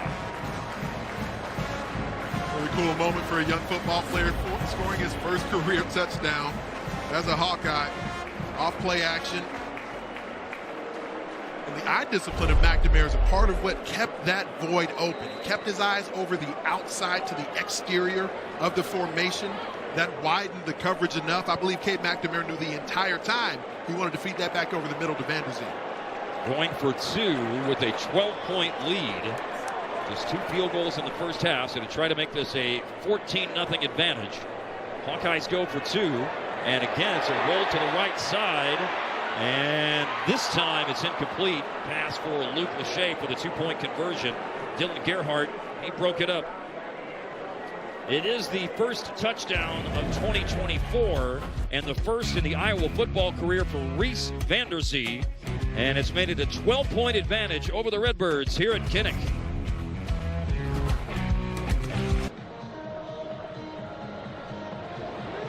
Drive summary is brought to you by American Family Insurance. It was a nice drive, 7 plays, 75 yards, 3:28 taken off the clock, 7-yard touchdown pass to Reese Vanderzee. Capped the drive. Drive started with a personal foul penalty. And as you'll see here in a moment, there was a critical pass to Luke Lachey that put them in scoring position. But first things first, kickoff here by Drew Stevens. 2-point conversion was converted after the touchdown. So just tuning in, 2 first-half field goals for Stevens. And then 6 on the board, nothing more. Stevens and fumbled here in the end zone. And Jalen Carr will go down. And Illinois State with the ball. So Luke Lachey takes this pass down to the 7-yard line. He also had a hand on the touchdown pass, too, even though he didn't catch it. And these last two pass completions were absolutely beautiful. Lachey's initial route was set up by some earlier routes where defenders bit on the outlook, and then he whipped it back over the middle. Great timing on the completion. And here from a condensed formation, Vanderzee works all the way across the top. And then as Cade McNamara reverse pivots out, he's knowing the entire time he's coming back to Vanderzee over the middle, but he used his eyes to widen the coverage to open it up. And to respect the tight ends, both Estrenga and Lachey there in that sequence. Jay Higgins, he's not the only one, but he is among the players on the tackle on a first down run for Winkers right. Hope everything's okay for Mason King. He played early in the game for Illinois State at running back and then got his knee rolled up on and has been out of the game since and presumably won't be coming back. Right, Seth Glatz have run the ball since. I was told at the half that they're thinking Mason King, it may not be as bad as it looked on the field. They're hopeful. Incompletion, going to right out of the backfield. By the way, the first series of the second half goes to Jake Rubley at quarterback for the Redbirds, not Tommy Rittenhouse. Certainly got the impression they wanted to keep a rotation going, and then as you got to the end of the second quarter, Rittenhouse got those last couple of drives there, but they really like the potential that Jake Rubley brings to the table. Well, third downs have been difficult today, to say the least. This is a manageable one, and Rubley put the ball on target, but the bobble, it was caught by the tight end, Mitch Bartle, but Kyler Fisher with the tackle, and that bobble prevented him from turning upfield, Anthony. To get off the field on third down. It's one of the points that Phil Parker made to us yesterday, right? Where to lead the nation in yards per play allowed is great, but to allow first downs, to allow longer drives and more snaps to have to be played by your defense, that's been a point of emphasis for Iowa throughout the offseason. Yeah, it's nice for Jay Higgins and Nick Jackson to make way over 100 tackles, but if you can get them off the field by more 3 and outs, they won't have to make as many tackles. So Weegan had some electrifying punt returns in the first half, but Zach Lutmer was back for that punt return. And it will be Iowa ball on this drive. Their first drive of the third quarter resulted in a touchdown from Cade McNamara to Reese Vanderzee, up 12-0.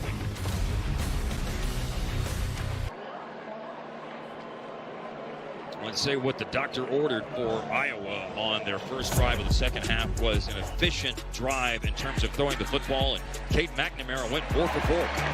Both in the pocket and on the move. And we saw a lot of similarities to the plays that they were running in the first half, just executed at a much higher level. Pass off the right arm, Cade McNamara, much more sharp, tight spiral, hitting his pass receivers between the numbers and here on the move, using that eye discipline, widening the coverage, throwing it back over the middle for the touchdown. One catch for Estrenga, then Vanderzee, then Lachey, and then Vanderzee with the finishing touches. That masterpiece of a drive by McNamara and company. Marker down, throwing the ball to Vanderzee. Coverage by Tion Parks. And a penalty marker is down. Vanderzee with that 6'4" frame, he's actually still fairly Defense mobile number for a player. 26. The ball will be placed at the spot of the foul. Automatic first down. For a player who largely featured at quarterback in high school, but you see the movement capabilities as a receiver. 4 out of 4 on that last drive for Cade McNamara, 53 yards, and that final touchdown pass to get the Hawkeyes into the end zone for the first time this season. Caleb Johnson with another series at running back. Jacob Gill is in motion. And Caleb Johnson has room to run. Almost plowed right up into the umpire before taking on defenders at the second level. Ultimately, Keon Jackson with the tackle, but not after a first down to the Redbirds 46. He's the most physically gifted of Iowa's running backs. And watch Connor Colby. And just cut right off the hip of the interior of that O-line. Caleb Johnson never got a chance to use his physicality, however, here on the first down run. Jalen Gaines was in the backfield, so was Lavois Deontay McCoy. Nowhere to go in that sequence for Johnson, who had just broke off a nice run. The first half was not the full-strength version of Iowa's offense from a personnel perspective. Not only didn't have Caleb Johnson in there, but I referenced the receivers, Caleb Brown, Seth Anderson, not there in today's game either. with the throw underneath. They've gone to Johnson. Johnson bouncing off tacklers inside the 40. It's officially down to the 39. 8-yard pass play on 2nd and 11. We're seeing some new things. One thing Tim Lester referenced to is that there'll be situations that the team has been put in that they've only worked through a couple of times in practice so far between the spring, Cade McNamara not there and healthy during the spring, now throughout fall camp, having a variety of players who've been in and out of the lineup a bit, but the volume of plays that they'll access should improve week by week as they just are able to rep it. So he's been very excited and happy about how the offensive unit has accepted him, and they're excited about the opportunity to run something new, and they'll be more excited with plays like this. Luke Lachey down to the 31-yard line of the Redbirds, and the chains move again. It's an unencumbered way to get a release for your tight end. You can arc release him from the wing position as long as it's executed well, which Luke Lachey did not execute his release well the very first time. It drew a flag. Now we've seen Ones is starting today.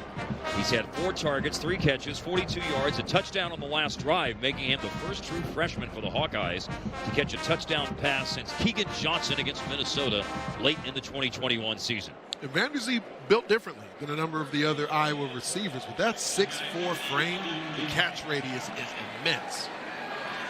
207 pounds.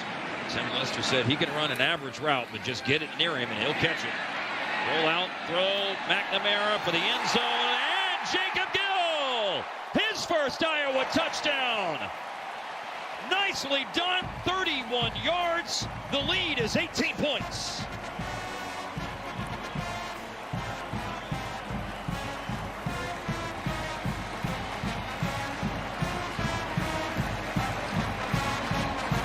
That showcases the confidence that Cade McNamara is playing with at this point in the game. So much of it set up off of run action, not even a hard play action fake, but then just sort of an effortless flick of the wrist, feeding it to Jacob Gill behind multiple defenders. 4 touchdown passes in 5 games last year before the left knee injury for Cade McNamara. 2 today. They've been here in the 3rd quarter. Whatever happened at halftime, Iowa will hope that they can repeat that.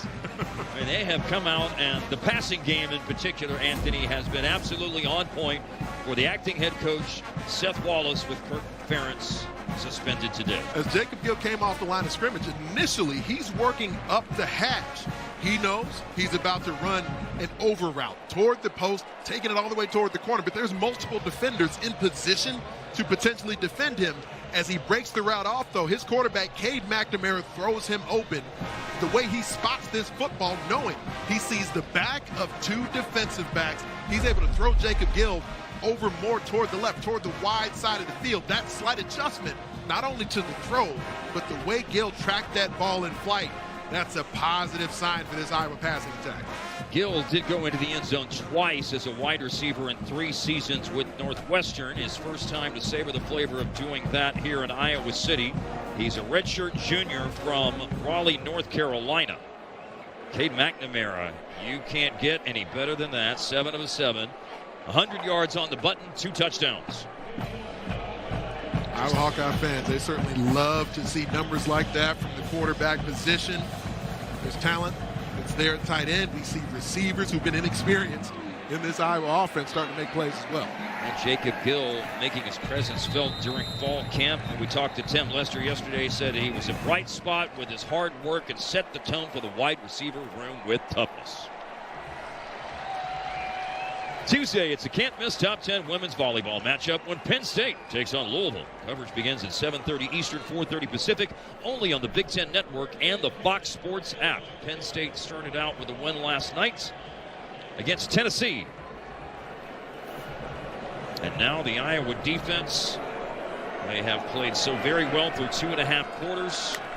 Then an interception today by Jamari Harris, a forced fumble by Sebastian Castro that was recovered by TJ Hall. There's Nick Jackson, who has a chance this year with 114 tackles to set a new official FBS tackles record. Carlton Marshall at Troy has the record from his 4-5 seasons there, 2018 to 2022. Running the ball for the first time, Josh Robinson. And Illinois State looking at 3rd down and short coming up. The way Iowa hits blocks up front and the angle they hit those blocks with, it's so precise because they keep their leverage on the ball carrier available, forcing them to declare, then they violently get off that block to make a play. 1 of 8 on 3rd down. This one's converted, however, on 3rd and 1. Falling over the 35 to the 37. Josh Robinson. With the early injury for Mason King, that's left Winker's right. Seth Glatz, and now Josh Robinson, who did have 146 yards last year. Bolingbrook, Illinois, sophomore. He's going to lose yardage here. Y.A. Black. Today, his 41st game with the Hawkeyes, and bear hugs Robinson down for a TFL. He's been a player. Elvin Bell has told me about how excited he's been about Y.A. Black since his freshman season. Now here, this is light work because he comes unblocked into the backfield. They've been accustomed to knocking them back at the point of attack over and over again. That time he just adjusted his path and made the play. From Marshall, Minnesota here to Iowa City in 41 games. Jay Higgins, that is a term that Tony Peterson used with us the other day, calling it, Brock's back as well from the Illinois State staff, ball disruption. Not just about forcing turnovers, Anthony, but batted balls, to my point about ball disruption. They do so many things to make you feel like you wasted a play on offense, and then they put you in these scenarios where now you're at 3rd and forever. You don't know where a blitzer might come or where the coverage might dictate you go with the ball. Yeah, they converted a 3rd and 1, but 3rd and 14 is not good. Ethan Hurkett on pressure, and ultimately Brian Allen makes the play. Max Llewellyn also part of that pressure package.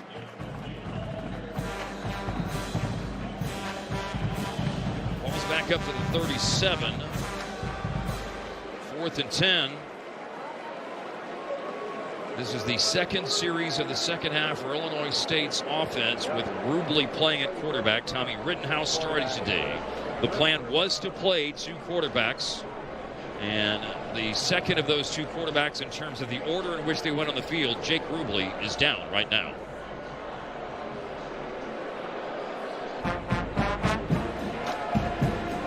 Jake Rubley was down and now has walked back to the bench. His dad was a quarterback in the National Football League with the Rams.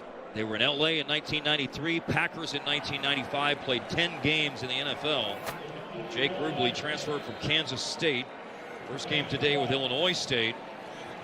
And he goes off the field here, and now this is a punting situation under duress.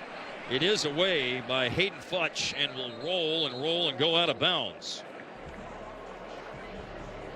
Anthony, but you've got something new in your repertoire from the last year or two, the Fruit Squad. That's right, man. The biggest and baddest dudes in the Big Ten Conference. I try to honor them on a weekly basis.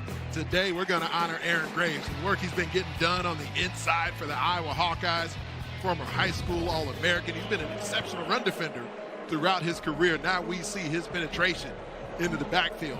3 sacks he's been credited with so far today. Now, the Fruit Squad, have you seen The Princess Bride? I have seen The Princess Bride. Of course, starring role by Andre the Giant. Yes, Fezzik. You know, I always relate it to wrestling. That's the thing I like to do, you know. Here is that outside zone run and looking for room. Caleb Johnson. Johnson fought forward, bumped down outside the 20-yard line. Now, I don't know if Mel's on the sideline. We've got a couple of years on Melody Rick, so I don't know if she has seen the Brute Squad from The Princess Bride or not. Is that a familiar refrain for you, Mel? Have you heard of the Brute Squad? And let's just put it this way. I had to ask our producer, what is The Princess Bride? I've never seen that movie, I hate to say, but I would love to be able to relate to whatever it is that you're comparing it to right now. Between today and your game next week, Mel's got to Mel's got to watch that. We're going to be together a lot this fall. We've got to make sure that Mel gets to watch The Princess Bride at some point. It is worth your time. I'm crestfallen upon hearing that news that Mel has not seen The Princess Bride. Come on now. I blame her parents. Bad childhood. So disappointing. There's a third down run, and Moulton bounces off the initial contact, and the lunge off that tackle attempt by Keandre Jackson, beg your pardon, Moulton. This has been sort of the main look. The backside defender have been making the majority of the plays on the Iowa run scheme, where there's been the mid zone that stretches more laterally. 2 touchdown drives for Iowa here has produced 13 points in the third quarter. We're inside 4 to play in the third. And now establishing the ground game a little bit more, just trying to stay on schedule outside the 30. Amir Abdullah, he is currently down. That is an outstanding linebacker, 3rd team FCS All-American last year, 9.5 sacks, 14 TFLs. Transferred from Nebraska Kearney at the Division II level to be immensely impactful for Illinois State in a 6-5 season last year. And Abdullah is down right now with 3:43 to play in the third quarter. We're back in 30 seconds with Iowa up 19-0. Maryland, Virginia, men's soccer, Monday on the Big Ten Network. Amir Abdullah limped off the field. There's Brock Spack, winningest coach in Illinois State history. On the left side of the screen, you see what happened to the man from Whitney Young High School in Chicago. Linebackers have been playing some ball today. Amir Abdullah has been one of the ones leading the charge for the Redbirds defense. Roll, throw, Lachey, forced out of bounds by C.J. Hodgson. When you're playing an odd front like Illinois State does, it's Brock Spack's defensive mindset. He has Travis Niekamp as a defensive coordinator carrying things out for him, but it's not only about that front three. It's one of the things that makes the target points for the offensive line more difficult. When you're playing what's known as an even front, when you have 4 down linemen, it's more defined. Who are the big bodies you need to block in the run game? Odd front with 3 down linemen, there's 4 linebackers out there. You got the 2 off ball, the 2 up near the edge. You don't know for sure what their responsibility is at the snap of the football. They're down and short. They need 2. And it comes out of the hands of Cade McNamara with a lot of pace, and it's off the hands of Jarriett Bowie. Redshirt freshman from Tampa, Florida. And Bowie's chance for his first catch of the day doesn't come to fruition, and Iowa will punt with 2:48 to play in the third. I felt like Cade McNamara in the first quarter of the game was fairly decisive with his reads, but he wasn't delivering the football with the urgency, with the force, with the confidence that we've seen him delivering it with in the third quarter. Punt by Reese Dakin. Braden Contreras has fumbled one. He did get back on it. That one is not see one of the new starting quarterbacks, Luke Altmaier in Illinois, and Cade McNamara back in the saddle again for Iowa. Here's a jump ball and caught. Nicely done by Xavier Lloyd as he wins the jump ball with John Nestor. The pass by Tommy Rittenhouse, who's back in the game at QB for the Redbirds. Xavier Lloyd very close. Jake Rubley, his former K-State teammate, able to go up and get it. That was a 37-yard jump ball, and then just a pass that's out of bounds went over the head of Dylan Lord. You had Lloyd catch the long pass, Lord the intended receiver there. Dylan Lord starting with Eddie Casper. Didn't want to note that, by the way. Eddie Casper's unavailable due to illness for Illinois State, which is a shame because he's the nephew of Iowa legend Kevin Casper, former teammate of yours. One of the most productive receivers in program history, helped lead Iowa out of the difficulties in those initial couple of Kirk Ferentz seasons. Matter of fact, still shares the single season receptions record at Iowa, along with Marvin McNutt. 82 catches for Kevin Casper back in 2000. What a season he had that year. He was just starting to get things turned around in year 2 under Kirk Ferentz.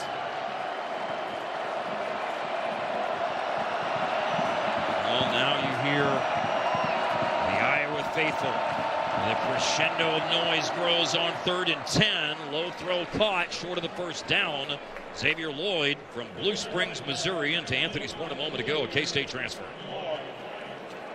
I think inside the plus 40 is an opportunity that Illinois State should pursue. Go ahead, go for this 4th down. Try to keep your offense on the field. Was that a play call perhaps designed not to attain a first down, but just to set up a more manageable 4th down? With the comfort that if you don't have some yards after the catch to move the sticks, you'll go for the 4th, yes. So 4th and 4. Rittenhouse off target. Incomplete. Coverage by T.J. Hall.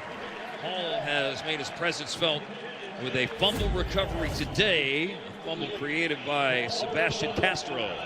The way that Iowa's been squatting on these routes, seeing in coverage, they've shown the ability to open up their hips and run with some of the double move. Second half of this game here, if Illinois State's going to try to stay in it, continue to attack with the vertical pass. We've only seen a couple of attempts of that sort. Iowa, Penn State, Big Ten teams like that can really benefit from that based on past track record if there had been a 12-team playoff. McNamara. And Zastringa. Oh, that's nice. Fans like that, you love to see tough tight end running after the catch. Well done. From Sun Prairie, Wisconsin. How about Addison Ostrenga? That position has meant so much to this program over the years, and after last year, Luke Lachey leaves with an injury. Eric Hall leaves with an injury. Addison Ostrenga had to step forward and showcase his skills. Took on Jalen Gaines on that particular play. Stephen Curtis, by the way, with that tackle. Here's one more peek, Anthony, at what, of course, has college football fans from coast to coast excited, the 12-team playoff. And it'll open up the opportunities, not only opportunities for more teams to make the college football playoff, but the on-campus playoff games. That chance that we'll be able to see teams pursuing a national championship in postseason play, but on these campuses. There's a lot of excitement about it. Ortworth's in right now at tight end. And McNamara is under pressure, got away from Kessler, and then he's able to find Ortworth. Well, McNamara made the play by eluding the rush, and then it's a very nice catch by Zach Ortworth from St. Louis. His one grab last year was 54 yards against Rutgers. That one goes for 31. As Cade McNamara evades multiple defenders, protection blown on the interior, gets away from 2 guys, not only squares the shoulders around, but then throws a teardrop over the outstretched hands of the defender. That is a marvelous pass by Cade McNamara. Third quarter. It was a third quarter really special for Cade McNamara, and he puts an exclamation point on it with that pass to Ortworth. We're back after this.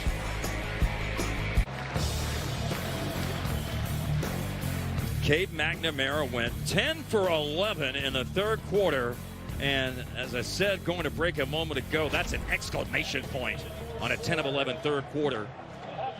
Great catch by Ortworth as well, and you may see that play later on tonight. The final drive recaps the entire day around the conference. Tonight after football on the Big Ten Network and the Fox Sports app.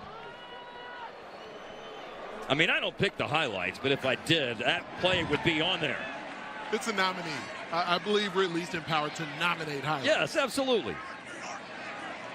Eluding the pressure, got away from Nick Kessler, and Ortworth. Really good hands on that play as well. And now McNamara throwing. Oh, Reese Van Der Zee! High points to football. He was the bigger, stronger, tougher young man right there. And a second touchdown for the true freshman.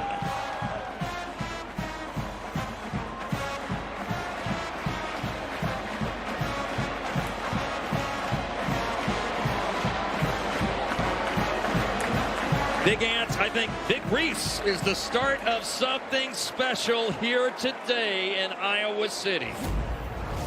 Well, Cade McNamara is the only one who's able to hear Tim Lester in his headset, but I'd be very curious to hear how Tim Lester sounded as that play was initially developing. I mean, everything Tim told us yesterday has proven to be true about Van Der Zee's ability to catch anything in his very significant catch radius. And I mean, the protection that's there. They got LeSean Williams, who's apparently attempting to block 2 defenders who come in and block for some reason. that I don't completely understand. And Cade McNamara, as he continues to sort of stumble backwards, just floats a pass to multiple Iowa pass catchers who are in the same quadrant of the end zone. And then there are 3 different Illinois State defenders all around Reese Vanderzee. He's still able to, with that 6'4" frame, go up and snatch the football out of jeopardy. And yes, he is in the end zone again for the Hawkeyes. Reese Vanderzee did win not only a state championship in football at Central Lyon High School in Rock Rapids, Iowa, but also a basketball state championship in Class 2A in Iowa. Now, you would say that was bad spacing in basketball with all of those guys there, but Vanderzee was able to rescue the play and make it 25-0, and then the extra point 26-0 at the start of the 4th. This is an absolutely mind-boggling stat. 3 touchdown catches just in the second half of today's game. The last 2 full seasons for wide receivers. They haven't had wide receivers for full seasons with more than 3. 3 total in 2023. 2 total in 2022. Now 3 for the wide receivers today. And Tim Lester said yesterday, I don't know what to expect. The guys who are going to start are 2 guys who have never put the uniform on here at Iowa. And the uniform looks really good on them today. Vanderzee, 2 touchdowns. Jacob Gill, the other one, in terms of those 3 wide receiver touchdown receptions that have occurred here, that is, in the second half of the game. And this warrants another look. Put this on the final drive, too, if we're empowered to nominate highlights. Yeah, I mean, like we've been referencing here, Caleb Brown, not in the game today. Seth Anderson, not in the game today.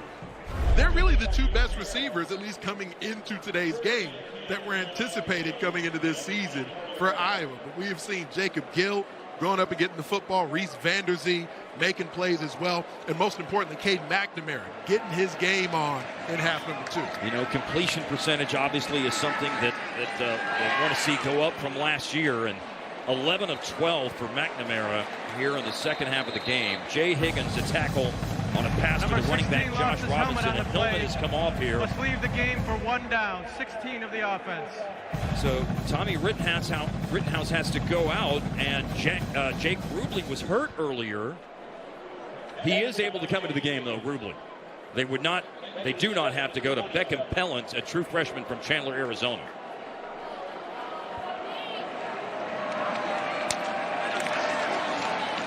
Running, Robinson tackled Higgins, the leading tackler in all of FBS last year with 171. Tied the Iowa program single-season tackle record. It's a great look at everyone doing their job. Carson Shire stepping in, fitting off of 1 block with the proper shoulder. Jay Higgins, as he is wont to do, coming in, finishing things up. I love what Phil Parker said to us yesterday, the defensive coordinator, that Jay Higgins and Nick Jackson, they're students of the game. They know the tendencies of the other team. They know where the ball is going to go, where the running plays are going to go. So, of course, they're there to make all of those tackles. A push out of bounds by Cohen Entringer after the catch was made on the far sideline. And it brings up 4th down. That's 3 yards short on the catch by Dylan Lord. Same high school as that 3rd-string quarterback I just mentioned, Beckham Pellant, Hamilton High School in Chandler, Arizona. Lord a walk-on. And the injury to Eddie Casper we were discussing earlier is why he's starting today, or the unavailability that is due to illness for Eddie Casper.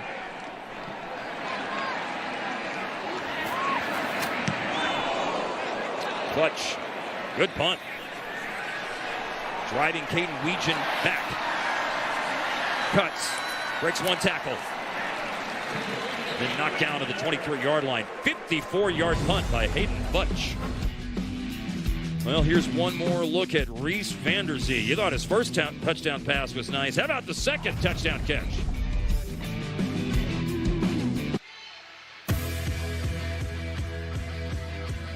Well, Tim Lester told us yesterday that their new offense, some days in practice it looks really good, some days it doesn't, but we're going to learn a lot in this game, and that sometimes it looks good, sometimes it doesn't, kind of typified by Cade McNamara. What a turnaround. 8 for 17 to 11 of 12 in the second half, 166 in the air, 3 TDs. It's just more difficult to find rhythm in the passing game, especially early in the season and coming off an offseason where the quarterback, various pass catchers haven't been out there. Completed to 6 different pass catchers here in this second half as LeSean Williams runs the ball. And it's a pickup of 4 and more in the Iowa offense from Melanie Ricks. Thanks, Mark. Yeah, I mean, the Iowa offense, they are having a great time today. So they knew that there was some pressure going into it, but I talked to assistant coach Quincy Griffith about that pressure, and he said, we don't feel that. We don't want to feel any of that pressure. I tell my guys a simple message. Go out there and execute. Play hard the way you know how to play, and have fun. And they are certainly having fun, not only on the field, but also on the sidelines as well, Mark. Oh, and Williams caught it, fumbled it, and it looked like Illinois State was there to recover, but jumping back in, the sure hands of tight end Addison Ostrenga.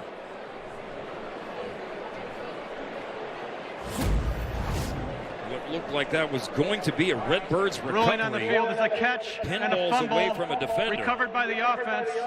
Beyond the line to gain. First down, Iowa. I don't know that he actually caught that. The ball got into his body.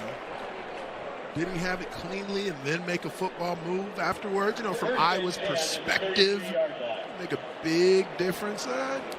Yeah, that was close. I think there's a debate and a discussion to be had there, but it's irrelevant now because a play has been snapped. LeSean Williams picks up 2 yards. Just a little more than 2 on that first down run. Certainly a fortuitous carom for Tim Lester that even if the play stood as called, his team gets the football back. But it was a fun conversation we were having with the Iowa play caller yesterday. One of the things we asked him about was whether or not he felt that additional pressure that comes with taking over the leadership of this offense. Oh, this opens up for Caleb Johnson. Johnson stays on his feet at the line of scrimmage, and then all the way, touchdown, Caleb Johnson.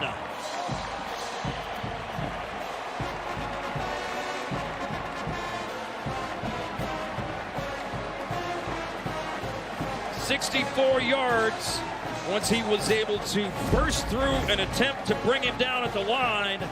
Then he was off to the races." This looks just slightly different than what Iowa fans have come accustomed to during Kirk Ferentz's time here. The path of the O-line, yes, they're still moving in unison for that zone blocking scheme, but as opposed to a lateral charge, it's more of a vertical charge, kind of a 45-degree step, advancing on the opposing defense, moving that front 7 against their will. Path of the back slightly different as well, where now Caleb Johnson more quickly getting vertical. A 6-point first half, a 26-point and counting second half. Huge turnaround for the folks who love the idea of halftime adjustments. This is certainly a compelling case for halftime adjustments. The halftime adjustment was block people. Catch the football. That's what we're seeing from the Iowa Hawkeyes in this half. As fantastic as Cade McNamara has begun throwing the football, this highlight right here matters more to the season of the Iowa Hawkeyes than anything else we've seen. That O-line getting rolling, Caleb Johnson to the paint. Game as well. Just go to Big10Plus.com to subscribe right now. Right now is 11:03 left in the fourth quarter at Kinnick Stadium in the season opener against FCS Missouri Valley Football Conference opponent Illinois State. And the Redbirds complete a pass here. Dylan Lord along the far sideline for a first down.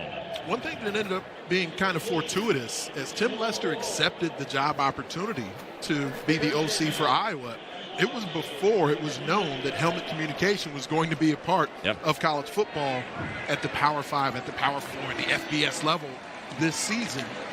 But then to have as much verbiage as there is in his offense, having that rule come into place less than a month after he accepted this job, that's been a big part of the way that he's been able to implement his system and aid the way that his quarterbacks can communicate the play call to teammates, where now he's got the ability to talk directly to them up until 15 seconds remain on the clock.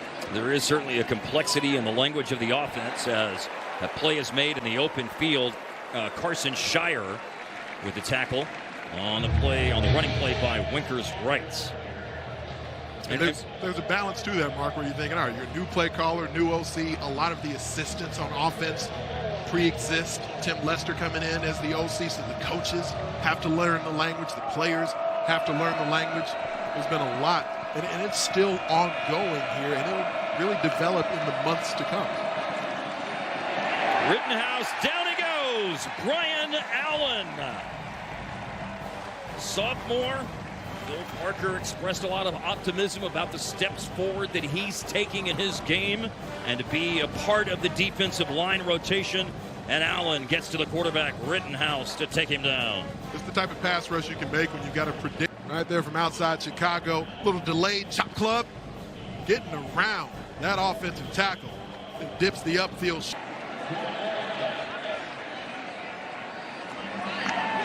And here is trouble. Aiden Futch under pressure, and he had to eat it and tries to run.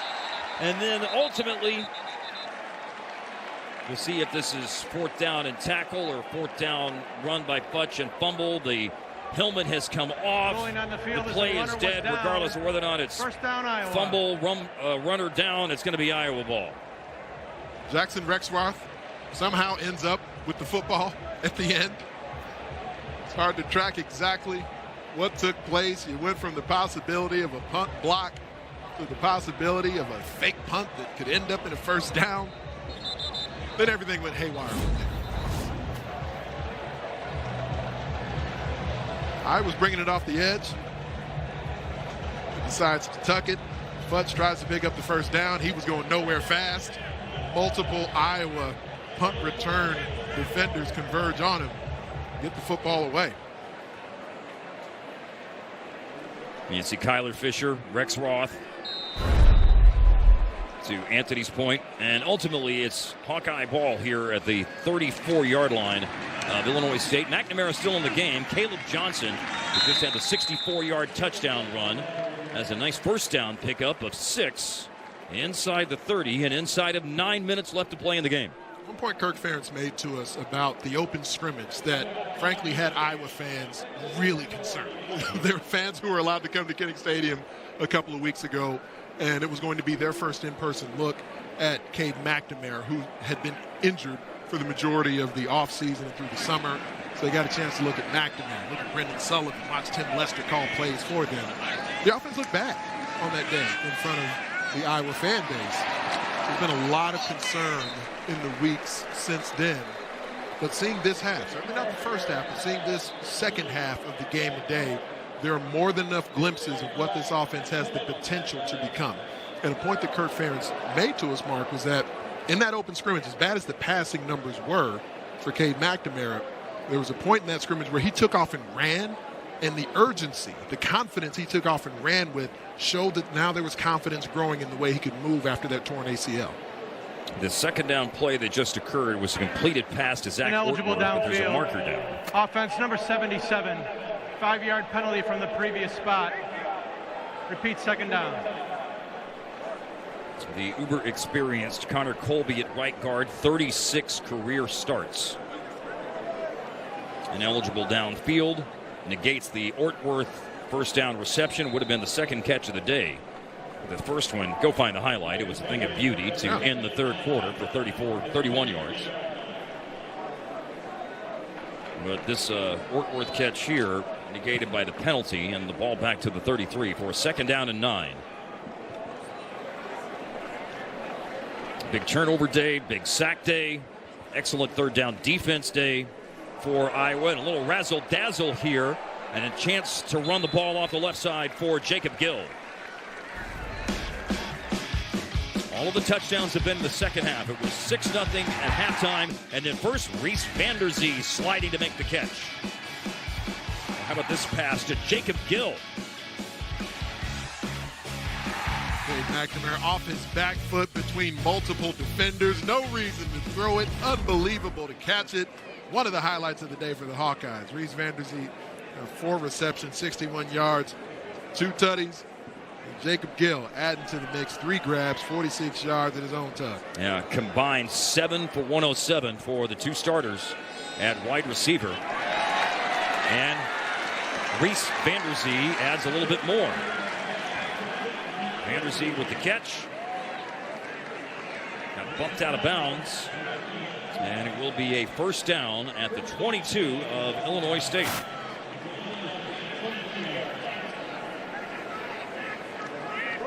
By the way, 4 sacks today. We're talking about all the things the Hawkeye defense has done. 4 sacks. Illinois State, Tony Peterson, that's an offense that loves to get the ball out quickly. They only allowed 7 sacks last year, second fewest in FCS, but obviously just a whole different challenge for them today. And 4 sacks, including one on the last drive. Run here by Caleb Johnson inside the 20-yard line.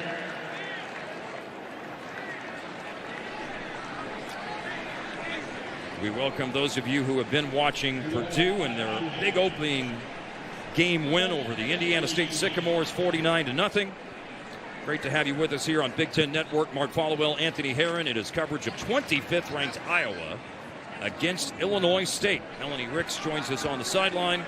And Iowa had a 6-0 lead with 2 field goals in the first half. But Cade McNamara, along with receivers Reese Vanderzee and Jacob Gill, have been brilliant in the second half, and so is running back Caleb Johnson, who has his second touchdown in half number 2.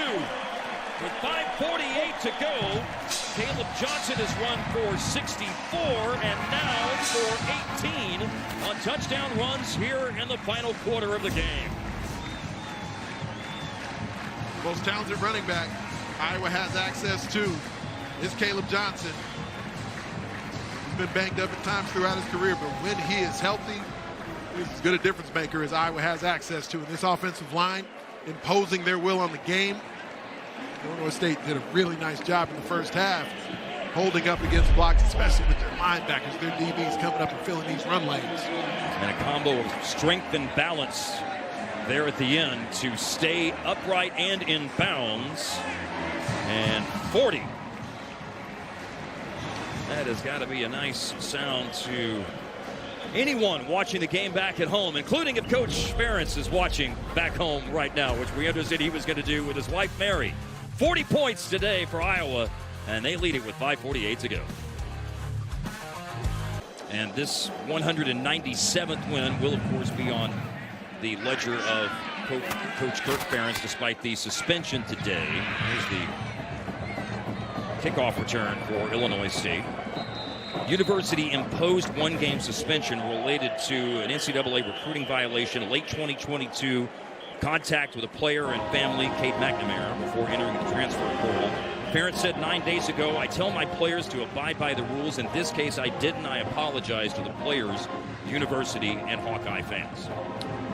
Certainly a more than respectable way to handle it for Kirk Ferentz to sort of take the blame for the infraction that's there. Maybe there's a little bit of a gray area there, but in the end, it's on him. He's the one who leads this program. So he's not able to be with his team for the first time in the illustrious career that he's had as the head coach of Hawkeye football. I think back to that time in 1999, Mark. I mean, it was a meeting that at the time Bob Bowlesby was the athletic director. There's a lot of conjecture about who might be the next coach of Iowa football. Hayden Fry had an illustrious coaching career and assistants on his tree. There's a lot of rumors about a variety of guys. Some assumptions about who might get that gig. A couple of running plays here for Seth Latz for the Redbirds. And some of the players who were going to be returning starters, myself, Matt Bowen, Aaron Campman, there's a few of us who were able to meet with the athletic director, Bob Bowlesby, and just kind of give him an idea of what we thought would make sense. Not exactly an exact name, but just where we thought the program was in that final season for the late, great Hayden Fry, and what we thought as players would make sense for the mentality, the demeanor of the coach that would lead us into the future. This is Beckham Pellant into the game. Freshman quarterback, and throwing and completing that for a first down. Admittedly, I didn't know a thing about Kirk Ferentz, so he wasn't the name that would have been on the tip of my tongue if Bob Bowlesby would have asked me who he should hire as the next head coach. He did not ask me that as an 18-year-old kid at that point, so it probably made sense that he didn't ask me that. But it at least felt good to feel like at that time that our voices were being heard, that the future of Iowa football that was being shaped at that moment, but at least have some feedback from what some of the current players at that time would be looking for. And I don't know if anyone could have anticipated that here, 26 years later, Kirk Ferentz would still be leading Iowa football. I asked Kirk yesterday about his comments, and just how stand-up he's been about the suspension. And if there was kind of like, using it as a teaching moment. I mean, football coaches ultimately, you're trying to improve football technique, but you're making young men and you're teaching them. He said, a big part of our job is being teachers. We're coaches, we're parents, we're role models. You try to do the right thing. In this case, I didn't. You own up to it, you correct it, and you move on and you don't do it again. I love his approach to it. Certainly the style of leadership speaks to me. I've been able to talk about it on Big Ten Radio a decent bit since the announcement was made. And, no one knows for sure if that's the period on the end of the sentence, but the hope for the Iowa Athletic Department is certainly that them self-imposing this one-game suspension on Kirk Ferentz for the infraction is where the NCAA will leave it from this point forward. Well, Anthony, I wanted you to know this. Of course, he replaced Hayden Fry. So today with Seth Wallace as the acting coach, it's the first time since 1978 that it hasn't been Hayden Fry or Kirk Ferentz on the field as head coach. The last game was November 25th, 1978 against Michigan State. That's over 16,700 days, or put another way, 303 days before you were born. The last time that it wasn't Hayden Fry or Kirk Ferentz on the field, on the sidelines as the head coach for Iowa football. That continuity and stability is a big part of the reason this program has had so much success over the decades. And I've always felt kind of like a unique connection to Iowa. Hayden Fry came from my alma mater, North Texas, then North Texas State, and had a tremendously successful stretch of time in the mid-'70s before he came here to Iowa. And obviously, as Kirk said yesterday, that magical season of 1981 is kind of where it all started. But we could go down memory lane for a long time, but there is a 2-minute timeout now with Iowa leading 40-0.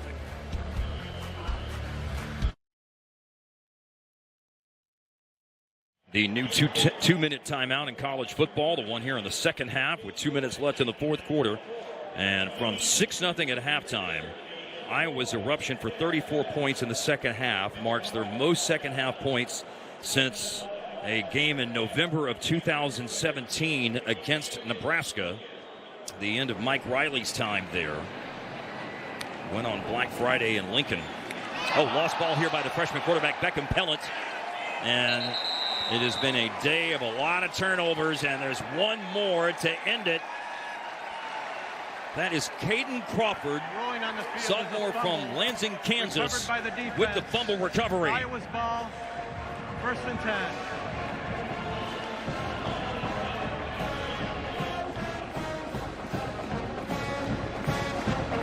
As much experience as returns on the Iowa defense. Number 8's helmet came off getting on the the play, opportunity to get snaps in this game. It's a great thing for Phil Parker, who's also a bit banged up in the game today. There's a reason he's using his left arm and left hand to shake hands with, to greet those. You see the right arm in a sling right now. He actually got run over in practice just a few weeks ago. Ran into by a defensive back. He had surgery on that right arm shortly thereafter. Here's the Brendan Sullivan debut, and gives the ball to Terrell Washington Jr. Running back has switched to play wide receiver, but he can do those sorts of things lined up as a wide receiver. Longest tenured coordinator in the Big Ten, and also winner of the Frank Broyles Award as the best assistant coach in college football, and the American Football Coaches Association Assistant Coach of the Year award last year as well. Well, this is his 13th season as the defensive coordinator. He's been on staff here in the 26 years, that entire time that Kirk Ferentz has taken over Iowa football. There may have been an old defender or two who tried to convince Phil Parker to go up into the broadcast booth, come up on the press level, just to keep him safe. And a running play here for Max White. Max White did have one touchdown last year in the 3 carries that he had, the junior from Cedar Rapids. And he broke that one free for a first down to the Illinois State 14. No surprise, Phil Parker has not been trying to hear that from anyone, that he should stay out of harm's way, that he should not be down on the field with the potential for folks to run into him again. You know, he said it was 6 weeks he's supposed to be in a sling, but that's for normal people. That's for normal people. He's got some powers of recuperation. And some powers of coaching defense. Yeah, or stubbornness. Powers of recuperation / stubbornness. I so enjoyed. I mean, the conversations were great yesterday with Kirk and Seth Wallace and Tim Lester, Phil Parker. We had a lot of good chats yesterday. And this game, you know, one of the things that the coaches stressed, you're nervous about an opener. It's big unknown. Going to learn a lot in this first game, and it took a while to get things pointed in the right direction. But it's going to be a shutout win for Iowa. Their last one was last November against Rutgers, and they've got another one here against Illinois State, who has better days to come with a good team in the Missouri Valley Football Conference. But the Hawkeyes win this one today as the final seconds tick off a